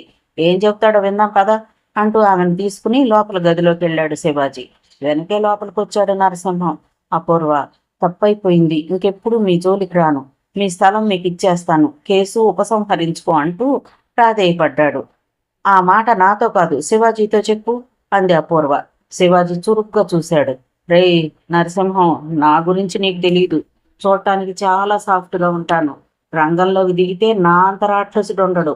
నీ తమ్ముడు శ్రీధర్కి పట్టిన గతి చూశాకైనా నీకు బుద్ధి రావాల్సింది.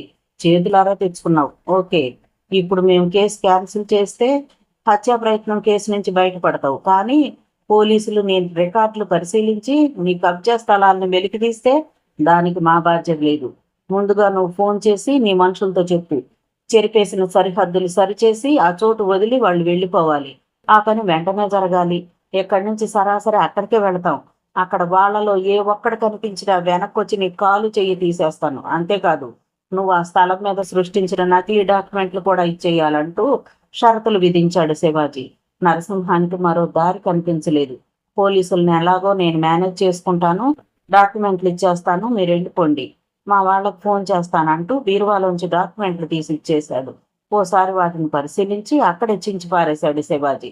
ఫోన్ చేసి స్థలం వద్ద గోండాలకి సరిహద్దులు సరిచేసి వచ్చేయమని ఆర్డర్ వేశాడు నరసింహం. ఓకే, ఇకనైనా మీరు బుద్ధిగా ఉంటే బతికిపోతారు, జాగ్రత్త అంటూ వార్నింగ్ ఇచ్చి అపూర్వం తీసుకుని బయటకు వచ్చేశాడు శివాజీ. ఎస్ఐతో తనకు కేసు పెట్టే ఉద్దేశం లేదని చెప్పింది అపూర్వ. ఎస్ఐని చూస్తే కేసు పుటప్ చేస్తాడని డౌట్గానే ఉంది అంది దారిలో అపూర్వ. నరసింహం అసాధ్యుడు, వాళ్ళను మేనేజ్ చేసేస్తాడు. సారీ, వాడిని ఇరుకును పెట్టడానికి నిన్ను గాయపరిచాను అన్నాడు. నువ్వు చేసిన గాయం కదా, నొప్పి లేదు అంది నవ్వుతూ. దారిలో ఒక క్లినిక్ వద్ద కారాపాడు. గాయానికి ట్రీట్మెంట్ ఇచ్చి డాక్టర్ కట్టుగట్టాడు. తిరిగి బయలుదేరి స్థలం వద్దకు చేరుకునేసరికి 11:30 దాటింది సమయం.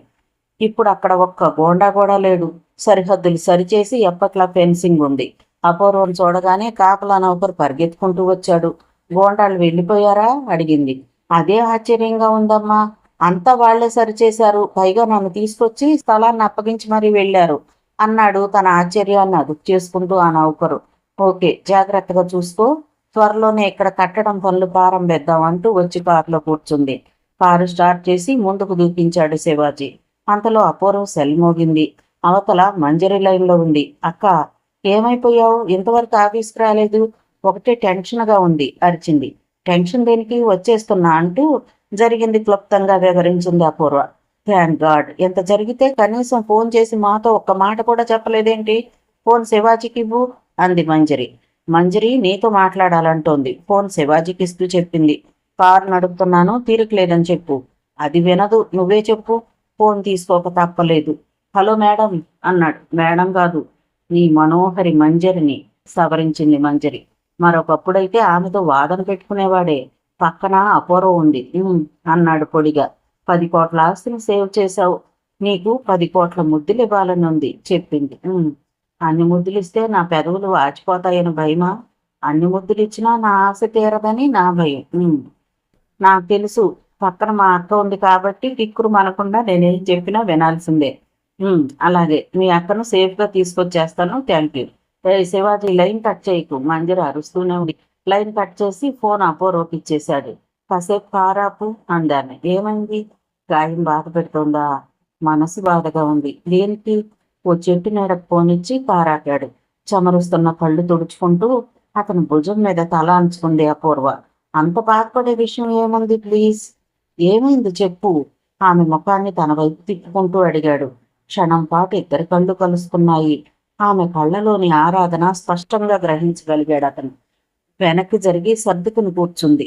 ఆడపిల్లలంటే అందరికీ లోకువే, అందులోనూ డబ్బున్న ఒంటరి అమ్మాయిలంటే మరీను. మా మేనమామలే మాకు శత్రువులు అవుతారని ఊహించలేదు. నువ్వు పక్కనున్నావు కాబట్టి సరిపోయింది, లేకపోతే మా పరిస్థితి ఏంటి? అది ఊహించుకుంటేనే బాధగా ఉంది అంది.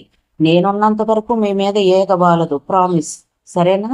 భరోసా ఇచ్చాడు. ఉన్నంత వరకు అంటే మాతో ఎంతకాలం ఉంటావు? సూటిగా అడిగింది. నీ ఇబ్బందులు తీరిపోయే వరకు. చాలా చాలదు. నువ్వు డ్రైవర్గానే ఉంటే ఏదో ఒక రోజు నీ దారిని నువ్వు వెళ్ళిపోతావు. అదే నా భయం. నీకు కంపెనీలో పెద్ద ఉద్యోగం ఇస్తాను, సొంతంగా కారు ఫ్లాటు అలర్ట్ చేస్తాను. వద్దని చెప్పాగా. నాకు ఈ డ్రైవర్ ఉద్యోగం చాలు. నిన్ను డ్రైవర్గా చూడలేకపోతున్నాను. చెప్పానుగా, నాకు ఇలాగే బాగుంది. కాసేపు సీటుకు జారబడి కళ్ళు మూసుకుంది. అతనితో ఏవేవో చెప్పుకోవాలని మనసులో మాటలు కెరటాల్లా తేలి వస్తున్నాయి, కానీ ఒక్క మాట పెదవి దాటనంటోంది. తన మనసులో స్పష్టమైన ఒక అభిప్రాయం ఉంది. దాన్ని ఎలా ఎలా చెప్పాలో అర్థం కావడం లేదు. నిజం చెప్పు శివాజీ, నువ్వెవరినైనా ప్రేమించావా? ఉన్నట్టుండిగా అడిగింది.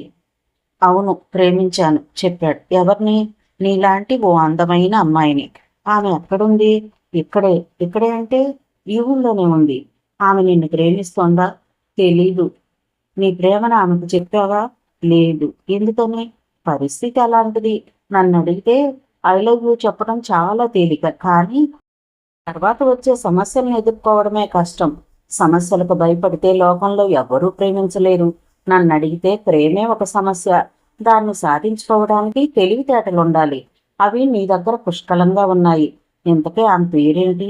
సారీ, ఈ వివరాలు అడగొద్దు. పోనీ ఎక్కడ ఉంటుందో చెప్పు. ఎందుకు? అడ్రస్ చెప్తే వెళ్ళి రికమెండ్ చేస్తావా? ఒకరు చెప్తే పుట్టేది ప్రేమ కాదు. మొగ్గ తానుగా వికసించి పువ్వు అవుతుంది. ప్రేమ కూడా తానుగా వికసించాలి. అతని మాటలు వింటున్న అపూర్వ ముఖంలో రంగులు మారాయి. ముఖాన్ని పక్కకు తిప్పుకుంది.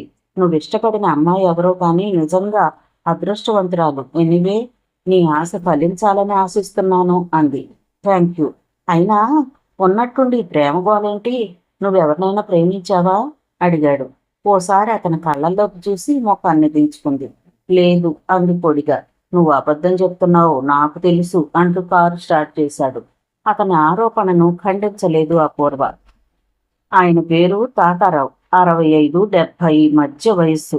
ఆయన ఎవరో కాదు, అపూర్వ, మంజరి, శ్వేత అక్కా చెల్లెళ్ళు ముగ్గురికి తాతగారు. అంటే తల్లికి తండ్రి. మేనమామ నరసింహం, శ్రీధర్ల తండ్రి. మనిషి 6 అడుగులు ఎత్తుంటాడు, కానీ బుద్ధి మహావంకర. గతంలో భార్య బ్రతికున్నప్పుడు ఆవిడ అదుపులో ఉంచేది. ఆవిడ చాలా మంచి ఆవిడ. పిచ్చి వేషాలేస్తే ఊరుకునేది కాదు. ఆవిడ పోయాక తాతారావు స్వతంత్రించాడు. కొడుకులకు వెధవ ఐడియాలు ఇవ్వటంలో ఆయనే గురువు. చిన్న కొడుకు శ్రీధర్ శివాజీ చేతిలో చావు దెబ్బలు తిని ఆసుపత్రి పాలై ఇప్పుడిప్పుడే కోలుకుని ఇలా ఇంటికొచ్చాడో లేదో ఈసారి అదే శివాజీ చేతిలో చావు దెబ్బలు తిని మంచం ఎక్కాడు పెద్ద కొడుకు. ఈ పరిస్థితికి మండిపడ్డమే కాదు, కొడుకుల్ని తిట్టిపోస్తున్నాడు ఆయన. నేనెంత త్యాగాని వెధవల్ని కన్నానో ఇప్పుడు అర్థమవుతోందిరా. మీ కన్నా కుక్కలు పందులు మెరుగురా. కొంచెమైనా వాటికి రోషం ఉంటుంది. ఇలా ఒక్కొక్కడు వెళ్ళి తన్నులు తిని రావడానికి సిగ్గుగా లేదు? థూ అరిచాడు ఆవేశంగా. నేను వెళ్ళలేదు, వాడే ఆఫీసులోకి వచ్చి గొడవ చేశాడు. గాయాల బాధను కూడా లెక్క చేయకుండా అరిచి చెప్పాడు నరసింహం. నేను మాత్రం వెళ్ళానా ఏంటి? వాడే నన్ను గెస్ట్ హౌస్కి పిలిచి మరీ కొట్టారు అని తన తప్పేం లేదన్నట్టు శ్రీధర్ అరిచాడు. నోరు ముయ్యండ్రా అడ్డగాడిదల్లారా, ఒళ్ళు పెంచారు. కొంచెం కూడా ముందు చూపు లేదు. అరటిపండు ఒలిచినట్టు చక్కని ప్లాన్ చెప్పి చేతిలో పెడితే తినటం చేతగాక చతికిలు పడ్డారు చవటలు. మీ వల్ల ఏ పని కాదు. అవును, ఆ శివాజీ ఉన్నంత వరకు మేమేం చెయ్యలేం. కొండ బద్దలు కొట్టినట్టుగా అసలు విషయం చెప్పాడు నర్సింహ్. శివాజీ శివాజీ యారా, వాడేమన్నా మహావీరుడు ఛత్రపతి శివాజీనా? అంత మనగాడా? అసలు వాడెవడు? ఎక్కడి నుంచి వచ్చాడు? వాళ్ళింటికే ఎందుకు వచ్చాడు? చేతిలో మొదటి దెబ్బ తిన్ననాడే ఇవన్నీ ఆలోచించాలా వద్దా? వచ్చి పెద్ద కొడుకు పక్కనే కూర్చుంటూ అడిగాడు తాతారావు. వాడు డ్రైవరు, ఆ ఇంటి కారు డ్రైవరు. వాడి గురించి ఏమిటి ఆలోచించేది అంటూ విసుక్కున్నాడు నరసింహం. ఇదే విషయం నాకు ఆశ్చర్యం వేసింది డాడీ. వాడు తూల్పేట రౌడీ అని మన వాళ్ళు ఒకరిద్దరు చెవులు కొరుక్కుంటుంటే విన్నాను, కానీ వివరాలు ఎవరూ చెప్పలేకపోతున్నారు. ధూల్పేట రౌడీనా? అవును, ఆ విషయం నమ్మకంగా తెలిసింది. నాకు తెలిసి ఆ ఏరియాలో శివాజీ పేరుతో రౌడీ ఎవడు లేడే. అక్కడ గుడుంబ మాఫియాగాళ్ళలో కూడా చాలా మంది నాకు తెలుసు. వీడు ఖచ్చితంగా అక్కడ వాడై ఉండడు. అదే నిజమనుకున్నా, గుడుంబ తయారు చేసేవాళ్ళు పరమ కరోడాలు. ఇలా ఎంత నిజాయితీగా ఉండరు అన్నాడు తాతారావు. మరైతే ఎవడై ఉంటాడు వీడు? అన్నాడు శ్రీధర్. అదేదో వాడినే అడిగొచ్చి చెప్తాలేరా, వెధవ ప్రశ్న నువ్వును. నాకు మాత్రం ఏం తెలుసు? విన్నదాన్ని బట్టి చూస్తే వాడు మామూలు వీధి రౌడీ అనిపించడం లేదు. బాగా చదువుకున్న వాడై ఉండాలి. చాణుక్యుడి తంత్రం తెలిసి ఉండాలి. వాడిని దెబ్బ కొట్టాలంటే మామూలు పద్ధతులు పనికిరావు. వాడు ఆ ఇంట్లో ఉండగా మనం ఏం చేయలేం. నిజమే. అందుకే నేను అక్కడికి వెళ్ళబోతున్నాను. వాడిని బయటికి ఎలా సాగనంపాలో అక్కడ ఆలోచిస్తాను. మీరు మాత్రం కొద్ది రోజులు విశ్రాంతి తీసుకున్నట్టు లేచి బయట వెళ్ళిపోయాడు తాతారావు. ఆ రోజు మధ్యాహ్నం నుంచే వాతావరణం మారింది. ఆకాశం మబ్బులు కమ్ముకోవటం ప్రారంభించి చల్లని గాలులు తిరిగాయి. సాయంత్రం అయ్యే కొద్దీ మబ్బులు మరింత దట్టంగా అలుముకుని వర్షం పడే సూచనలు ఆరంభమయ్యాయి. మంజరి అంత క్రితమే తన కారులో ఇంటికెళ్ళిపోయింది. 5:30 ప్రాంతంలో అపూర్వ బయలుదేరింది. కారును పోనిస్తున్నాడు శివాజీ. అతని పక్కనే కూర్చునుంది అపూర్వ. సన్నగా తుంపర జల్లు ఆరంభమైంది. కారు వైపర్స్ని ఆన్ చేశాడు శివాజీ. అవి ఫ్రంట్ గ్లాసును తుడుస్తున్నట్లుగా శబ్దం తప్ప ఇద్దరి మధ్య కాసేపు మౌనం రాజ్యం చేసింది. నాకు లీవ్ కావాలి ఉన్నట్టుండి అడిగాడు శివాజీ. ఆశ్చర్యంగా తల తిప్పి చూసింది అపూర్వ. లీవ్ దేనికి అడిగింది. బాగుంది. మీ దగ్గర పనిచేస్తున్న అందరికీ ఆదివారాలు సెలవులు అడిగినప్పుడు లీవులు ఉన్నాయి, నాకు మాత్రం ఉండవా? సీరియస్గానే బదులిచ్చాడు. ఉండవు అంది తను సీరియస్గానే. ఎందుకు ఉండవు? నాకు తెలియక అడుగుతాను. నాకేమన్నా ఓటీ ఇస్తున్నారా లేక డబుల్ శాలరీ ఇస్తున్నారా? నాకెందుకు లీవ్ ఇవ్వరు? ఎందుకంటే నువ్వు వెళ్ళిపోతే నాకేం తోచదు. కావాలంటే డబుల్ శాలరీ తీసుకో, ఓటీ కూడా రాసుకో, ఇస్తాను. లీవ్ అడక్కు. నాకు డబ్బులు అక్కర్లేదు, లీవ్ కావాలి. 5 రోజులు. మై గాడ్, 5 రోజులు ఎందుకు? ఎందుకన్ని రోజులు లీవ్ నీకు? 3 రోజుల్లో దీపావళి వస్తుంది, మధ్యలో ఆదివారం ఉంది. నేను ఊరెళ్ళి రావడానికి 2 రోజులు. నిజానికి వారం రోజులు లీవ్ అవసరం. ఇంట్లో గొడవ పడి వచ్చావుగా, ఇప్పుడు ఇంటికెళ్ళి దీపావళి జరుపుకోవాలా? నీకు తెలియదు అపూర్వ, దీపావళి అంటే మా ఇంట్లో అందరికీ చాలా ఇష్టం. ఆ రోజు సందడే సందడి. కనీసం 10,000 రూపాయలు బాణసంచా కాల్చేవాడిని. మా మమ్మీ చేసి పెట్టే నేతి గారెలు పాయసం నాకెంతో ఇష్టం. గొడవలున్నాయని పండగలకు వెళ్ళడం మానేస్తానా ఏంటి? ఈ సంవత్సరం మానేయాలి నా కోసం. నీకెంత కావాలో చెప్పు, బాణసంచా నేను కొనిస్తాను. మమ్మీ డాడీ పోయాక పండగలు చేసుకోవడమే మర్చిపోయాం. చెల్లెళ్ళిద్దరూ సంతోషంగా ఉండాలి. పండగ బాగా జరుపుకోవాలి. నువ్వు వెళ్ళిపోతే మాకు హుషారుండదు. ప్లీజ్ శివాజీ, మా కోసం నువ్వు ఇక్కడే ఉండాలి. ఆమె గొంతులో అర్తింపు కనిపిస్తోంది. ఓకే, నేను వెళ్ళను అన్నాడు చివరకు. నిన్నొద్దని చెప్పడానికి మరో కారణం కూడా ఉంది అంది. ఏంట కారణం? రేపు ఉదయం నేను బెంగళూరు వెళ్తున్నాను. Business conference. నువ్వు నాతో వస్తున్నావు. ఆదివారం రాత్రికి వచ్చేస్తాం. సోమవారం దీపావళి. లేదు లేదు, నేను రాను. వస్తున్నావు. ఇదే మరి. ఏంటి నీ గొడవ? బిజినెస్ కాన్ఫరెన్స్కి కార్ డ్రైవర్ని నేనెందుకు? మీ సీఈఓ కానీ జిఎంని కానీ తీసుకెళ్ళాలి. వాళ్ళెవరూ అక్కర్లేదు, నువ్వు ఉంటే చాలు. ఆమె మనసులో ఏముందో అర్థం కాక కొంచెం తెకమక అయిపోయాడు శివాజీ. బయట సన్నగా చినుకులు రాలుతూనే ఉన్నాయి. రోడ్లు తడిసి నల్లగా మెరుస్తున్నాయి. ఉన్నట్టుండి అతని వంక చూస్తూ చిన్నగా నవ్వింది అపూర్వ. ఎందుకా నవ్వు? కొంచెం ఉడుక్కుంటూనే అడిగాడు అతను. ఏం లేదు, మొదటిసారి నా ముందుకు వచ్చినప్పుడు నత్తి నత్తిగా మాట్లాడి అలా నాటకం ఆడాలని ఎందుకు అనిపించింది? నవ్వు ఆపుకుంటూ అడిగింది. నిన్ను చూసే చెప్పాడు. నన్ను చూసా? అవును. ఏదో ఉద్యోగం కోసం వస్తే నన్ను నిలబెట్టి కాస్త పొగరుగా, ఇంకాస్త టెక్కుగా, మరీ రిజర్వ్డ్గా నువ్వు మాట్లాడేసరికి చిన్న షాక్ ఇవ్వాలని అలా మాట్లాడాను. పాపం రామనాథం గారు పెద్ద ఆయన పడ్డ కంగారు చూస్తే ఇప్పటికీ నాకు నవ్వు వస్తూ ఉంటుంది అంటూ నవ్వేశాడు. ఇప్పుడు మాత్రం నాకు టెక్కు పొగరు లేవనుకుంటున్నావా? లేవని ఎలా అనుకుంటాను? ఇప్పుడేగా లీవ్ లేదు పమ్మన్నావు. అదిగో మళ్ళీ లీవ్. లీవ్ కావాలా? లీవ్ అడుగుతావా అంటూ చనువుగా భుజం మీద కొట్టేసింది. ఇంతలో పెద్దగా మెరిసింది. కళ్ళు మిరుమిట్లు గొలిపే కాంతి. ఆ వెంటనే దడదడ మండుకులు తోతున్నంతగా ఉరుము శబ్దం. దగ్గరలో ఎక్కడో పిడుగు పడి ఉండాలి. భయంతో అతన్ని హత్తుకుపోతూ భుజం వెనకాల ముఖం దాచుకుంది. ఆమె చాలా భయపడిందని అర్థమైంది. కారాకి ఆమెను గుండెలకు హత్తుకుని ఆమె భయం పోగొట్టి ధైర్యం చెప్పాలని అతని అంతరంగంలో కోరిక కొద్ది నిమిషాలు ప్రతిధ్వనించింది. తనను తాను కంట్రోల్ చేసుకున్నాడు. ఈ లోపల వర్షం జోరు తెచ్చింది. ఏమిటి, వర్షం అంటే ఇష్టం లేదా? ముఖం దాచుకుంటావు? వెక్కిరింపుగా అడిగాడు. వర్షం అంటే ఇష్టమే, ఉరుములు మెరుపులు అంటే భయం అంది. ఇంకా భయం లేదులే, సరిగ్గా కూర్చో. థ్యాంక్స్ అంటూ జరిగి కూర్చుంది. ఆమెకు కోపం వచ్చింది. అంతగా మీద పడుతున్నా తన మనసులో ఏముందో తెలుసుకోలేకపోతున్నాడా లేక తెలిసి తెలియనట్లుగా నాటకం ఆడుతున్నాడా? ఇదే మరో మగాడైతే తనిచ్చే చనువుకి వదిలేవాడే కాదు. కానీ ఇతనేంటి సరిగ్గా కూర్చో అంటూ పెద్ద ఇబ్బంది పడిపోతున్నట్టుగా పూజిస్తాడు. ఏమిటో తిట్టుకుంటున్నావు. ఆమె మనసులోని మాటలు విన్నట్టుగా అతను అడిగేసరికి ఉలిక్కి పడింది. లేదే, నేను నిన్నెందుకు తిట్టాలి? ఎందుకైనా కావచ్చు. సపోజ్ సరిగా కూర్చోమని చెప్పినందుకైనా కావచ్చు. అవును, ఎందుకు అలా చెప్పావు? నేనంత భారంగా ఉన్నానా? బాగుంది.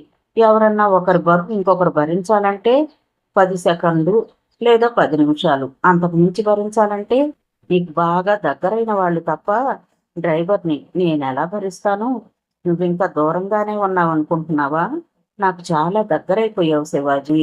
నువ్వే తెలుసుకోవడం లేదంటూ చెప్పాలని గొంతు దాటి పెదవుల అంచులకు చేరిన మాటల్ని బలవంతంగా మింగేసింది అపూర్వ. కారాపు అంది. ఎక్కడా? దేనికి? అడిగాడు. గుడికెళ్ళాలి. వర్షంలోనా? తడిసిపోతావు. పర్వాలేదు కారాపాడు శివాజీ. పక్కనే చిన్న గుట్ట మీద ఉంది శివాలయం. గుడిమెట్లను ఆనుకుని విశాలమైన ఆవరణలో పార్కింగ్ ప్లేస్ ఉంది. కారును పార్కింగ్ తెచ్చి ఆపాడు శివాజీ. బయట వర్షం బలంగా పడుతోంది. అదే ఆలోచిస్తున్నాడు. గుడికి రేపు రావచ్చు, తడిసిపోతావు, వద్దు అంటూ మరోసారి హెచ్చరించాడు. వాన్లో తడవటం అంటే నాకు ఇష్టమే అంటూ డోర్ తెరిచింది. మై గాడ్ అపూర్వ, ప్లీజ్ నా మీద కోపం ఎలా చూపించుకు, ఆగు. అతను అరుస్తూనే ఉన్నాడు. ఆమె చొరచొరా చూస్తూ కారు దిగిపోయింది. దాంతో తాను కారు దిగి ఆమె వైపుగా పరిగెత్తాడు అతను. అప్పటికే ఇద్దరూ తడిసిపోయారు. ఏమిటి? నేను గుడికి వెళ్ళాలని దిగాను, నువ్వెందుకు దిగావు? నువ్వెందుకు తడవాలి అని అడిగింది. నీకోసం తడవటం లేదులే, నేను గుడికి వెళ్ళాలంటూ కారు డోర్స్ లాక్ చేసి తాళాలు జేబులో వేసుకున్నాడు. నువ్వెందుకు వెళ్ళాలి? నిలదీసింది. బాగుంది. వర్షంలో తడుస్తూ వచ్చి దర్శనం చేసుకుంటానని ఎప్పుడో మొక్కుకున్నాలే, ఆ సంగతి మర్చిపోయాను. ఇప్పుడు నీ మూలంగా ఆ మొక్కు తీరబోతోంది, పద అంటూ బయలుదేరాడు. అతను అబద్ధం చెప్తున్నాడని ఆమెకు తెలుసు. 2 అడుగులు కూడా వెయ్యకముందే అతని దృష్టి రోడ్డు వైపు పడింది. విశాలమైన రోడ్డు. రోడ్డు వెంట అటు ఇటు శరవేగంతో పరుగులు తీస్తున్నాయి వాహనాలు. రోడ్డు మీద వాన నీరు ప్రవహిస్తోంది. రోడ్డు అవతల చేతి కర్రతో ఒక వృద్ధురాలు చాలాసేపటిగా నిలబడి రోడ్డు దాటాలని చూస్తోంది. బహుశా గుడ్డిది కావచ్చు. వర్షం టైం కావడంతో జాలిపడి రోడ్డు దాటించడానికి కూడా అక్కడెవరూ లేరు. ఆమె తనకు తెలియకుండానే రోడ్డు మీదకు నెమ్మదిగా వచ్చేస్తోంది. ఉన్నట్టుండి కదిలాడు శివాజీ. ఎక్కడికి? అరిచింది అపూర్వ. ఆమెకు బదులు చెప్పలేదు అతను. రోడ్డు వద్దకు వచ్చేశాడు. అటు ఇటు ట్రాఫిక్ ను చూస్తూ చాలా వేగంగా రోడ్డుకు అడ్డం పడి పరిగెత్తాడు. అతను ఏం చేస్తున్నాడో అర్థం కాక భయంతో శివాజీ ఆగు అని అరుస్తూ రోడ్డు వద్దకు పరిగెత్తుకొచ్చేసింది అపూర్వ. ఒక్క క్షణం ఆమెకు శ్వాస ఆగినంత పనైంది. తన కళ్ళను నమ్మలేకపోయింది. రయ్యి దూసుకొస్తున్న వాహనాలను తప్పించుకుంటూ కన్ను మూసి తెరిచేలోగా అవతలకు వెళ్ళిపోయాడు శివాజీ. అప్పటికే ట్రాఫిక్ లోకి వచ్చేస్తున్న వృద్ధురాల్ని చెయ్యి పట్టుకుని వెనక్కి లాగాడు. అతను రోడ్డు దాటి అవతలకి ఎందుకు వెళ్ళాడో అర్థం కాగానే అపూర్వ ఆశ్చర్యపోయింది. సాటి మనిషికి సాయం చెయ్యాల్సిందే, అలా అని మరి అంత రిస్క్ తీసుకోవాలా? యాక్సిడెంట్ అయితే పరిస్థితి ఏంటి? కోపం వచ్చేసింది ఆమెకి. ఆమె చూస్తూ ఉండగానే ఎలా అవతలకి వెళ్ళాడో అలానే నిరపాయంగా ఆ అందురాలైన వృద్ధురాలిని రోడ్డు దాటించి యువతలకి తీసుకొచ్చేసి చేతి కర్రనందించాడు. అపూర్వ కోపంతో ఉడికిపోతుంది. బుద్ధుందా నీకసలు? కొంచెం కూడా భయం లేదా? నీకేమన్నా అయితే ఏం కావాలి? అరిచింది. ఏం కాలేదుగా, ఎందుకు అరుస్తావు అన్నాడు నవ్వుతూ. నిలువునా తడుస్తున్నారు ముగ్గురు. మీ ఆవిడ బాబు, మీ భార్యాభర్తల్ని ఆ శివుడు సదా కాపాడుతాడు నాయనా అంది కృతజ్ఞతగా ఆ వృద్ధురాలు. అయ్యయ్యో, ఉన్న సమస్యలు చాలవని కొత్త సమస్యలు తీసుకురాకు బామ్మ, నువ్వెళ్ళిరా, ఈవిడ నా భార్య కాదు అన్నాడు. ఓ, అయితే ప్రేమికులా? అయితే కాబోయే దంపతులు అన్నమాట. త్వరగా మీకు వివాహం జరగాలని దేవుణ్ణి కోరుకుంటాను నాయన. సమయానికి వచ్చి కాపాడావు, లేదంటే ఏ కారు కిందో పడి చనిపోయేదాన్ని. ఇంత మాట ఎందుకులే బామ్మ, నువ్వు అనుకున్నట్లు మేము ప్రేమికులం కూడా కాము. ఆవిడ మా ఓనర్, నేను ఆవిడ డ్రైవర్ని. నువ్వు పొరపడుతున్నావయ్యా. ఆ గొంతు వింటే నాకే అర్థమవుతోందో ఆమె మనసేమిటో. ఆమెను అర్థం చేసుకోవడానికి ప్రయత్నించు. ప్రేమ పవిత్రమైనది, కులమతాలకి భోగభాగ్యాలకి అన్నిటికీ అతీతమైనది. అయ్యో, నువ్వు ఒకదాని బామ్మ. కొన్ని పదార్థాలు అర్థం కావు. అర్థం చేసుకోవాలని ప్రయత్నించి టైం వేస్ట్ చేయకూడదు. మా గురించి వదిలే, నీ సంగతేమిటి? నీకెవరు లేరా ఆదరంగా అడిగాడు. ఒకప్పుడు ఉండేవారు నాయన, ఇప్పుడెవ్వరూ లేరు. ఆ మొక్కంటే నాకు 2 పూట్ల తిండి పెడుతున్నాడు. శివాలయం మెట్ల మీద కూర్చుని అడుక్కుంటాను. భక్తులు ఇచ్చే దాన ధర్మాలే నాకు భుక్తి. వస్తాను అంటూ చేతి కర్రతో తడుముకుంటూ గుట్ట ఎక్కే మెట్ల దారి వైపుగా కదిలిందామె. బామ్మ ఆగు అంటూ గబగబా ఆమె వద్దకెళ్ళి చేయి పట్టుకుని ఆపింది అపూర్వ. హ్యాండ్ బ్యాగ్ ధరించి లోపల నుంచి చేతికొచ్చిన నోట్లు తీసి ఆమె చేతిలో పెట్టింది. ఏంటమ్మా ఇది? విషయం తెలియక అడిగింది ఆ వృద్ధురాలు. ఇవన్నీ కరెన్సీ నోట్లు బామ్మ, డబ్బు, జాగ్రత్త చేసుకో అని చెప్పి గబగబా మెట్లు ఎక్కడం ప్రారంభించింది. ఎంత వేగంగా అంటే సగం మెట్లు ఎక్కే వరకు ఆమెను అందుకోలేకపోయాడు శివాజీ. ఎవరి మీద నీ కోపం? నా మీద, దేవుడి మీద? పక్కనే మెట్లు ఎక్కుతూ అడిగాడు అతను. నా మీద నాకే కోపం, మాట్లాడకు. అందుకే ఆ ముసలమ్మకి చేతికొచ్చినంత డబ్బిచ్చావా? అవును. నువ్వు అబద్ధాలు కూడా చెప్తావని ఇప్పుడే తెలిసింది. ఉన్నట్టుండి ఆగి అతని ముఖంలోకి చూసింది. నువ్వు అబద్ధాలు చెప్పలేదా? ఒకటి కాదు, రెండు కాదు, చాలా అబద్ధాలు చెప్పావు. అయినా నిన్నేమన్నా అన్నానా? నీకన్నా నేను చెప్పిన అబద్ధాలు ఏమన్నాయి చెప్పు. నీ కోపం నా మీద, నాకు తెలుసు. కాదని చెప్పడం అబద్ధం కాదా?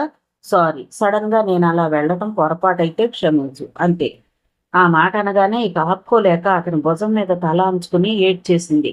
ఎందుకంత సాహసం? ముక్కు ముఖం తెలియని ఎవరో ముసలమ్మ కోసం ప్రాణాలకు తెగించి ట్రాఫిక్ లో పరుగు తీయాలా? నేనెంత భయపడ్డానో తెలుసా? అంది ఏడుస్తుంది. సారీ చెప్పా కదా, నా గురించి నాకు తెలుసు, నీకు తెలియదు కదా, అందుకే అనవసరంగా భయపడ్డావు. సమర్థత ఉండి సాటి మనిషికి సాయం చేయకపోతే మనం నేర్చుకున్న విద్యని, చదువుని మనం అవమానించినట్లే. ఆమె పరాయి మనిషే కావచ్చు, కానీ మనిషి. ఆమెలోనూ దైవదత్తమైన జీవుడున్నాడు, ఆత్మ ఉంది. సాటి మనిషికి చేసిన సాయం కూడా దైవారాధన లాంటిదే. మన చేతనైనంత వరకు సాటి మనిషికి మనం సాయం చేస్తే దైవం మనకు సాయం చేస్తాడు. ప్లీజ్, నీ కోపం తగ్గిస్తే సంతోషిస్తాను అంటూ జరిగిన సంఘటనకి వివరణ ఇచ్చాడు అతను. ఉన్నట్టుండి అతన్ని వదిలి మౌనంగా మెట్లెక్కడం ఆరంభించింది. కదిలిస్తే మళ్ళీ ఏం గొడవ చేస్తుందోనని తాను మౌనంగానే అనుసరించాడు. 20 మెట్లు ఎక్కాక తిరిగి తనే అడిగింది. ఆమెకు కళ్ళు కనపడవు. పొరపాటున భార్యాభర్తలా అంది, ప్రేమికులా అంది. అంత మాత్రాన నేను ఓనర్నని నువ్వు డ్రైవర్ అని చెప్పాలా?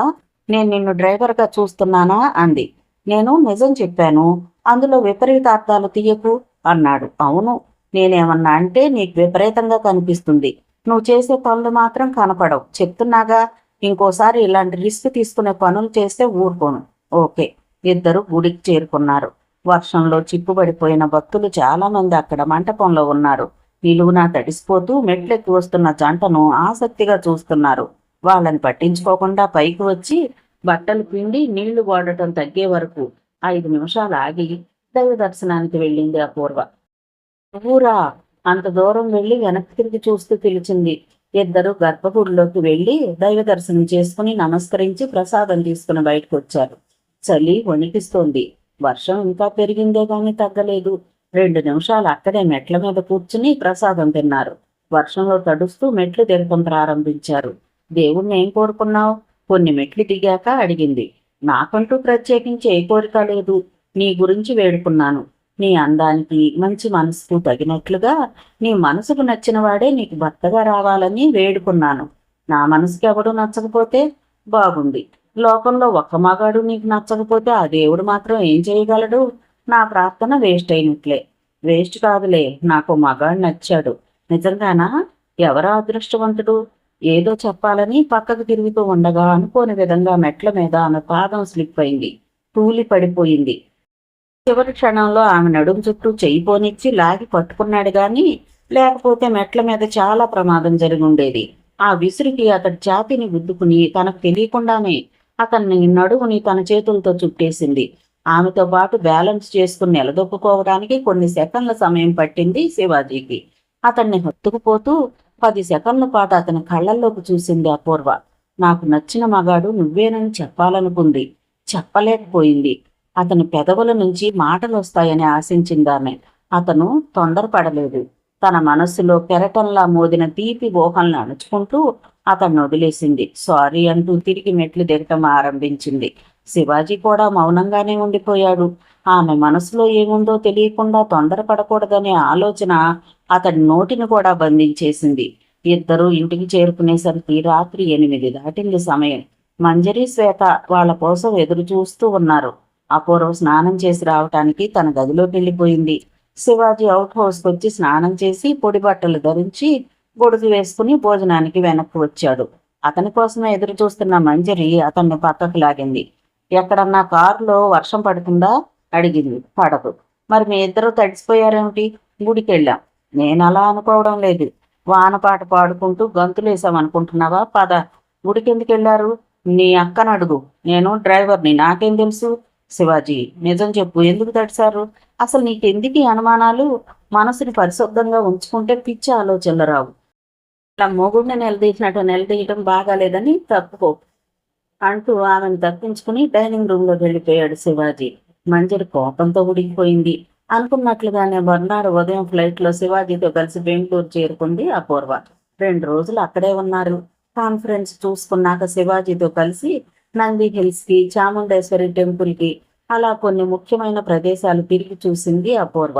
ఇద్దరిలోనూ ఒకరి మీద ఒకరికి ఎంత ప్రేమ ఉందో ప్రతి సందర్భంలోనూ ప్రస్ఫుటం అవుతూనే ఉంది. కానీ ఆమె ముందుగా చెప్పాలని అతను, అతనే ముందుగా చెప్పాలని ఆమె మొహమాటాలకు పోయి చివరి వరకు ఐ లవ్ యూ అని ఒకరికొకరు చెప్పుకోలేకపోయారు.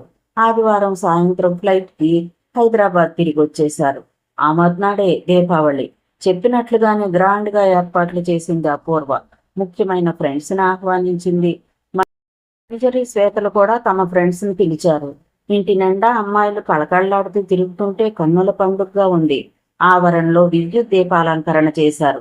ప్రమిదలతో దీపాల వరుసలు పేర్చారు. అక్కా చెల్లెళ్ళు ముగ్గురు సకల శోభాయమానంగా పట్టు చీరలతో ఒంటి నిండా నగలతో తిరుగుతూ ఉంటే సాక్షాత్తు అప్సరభామలు దిగివచ్చారా అనిపించింది.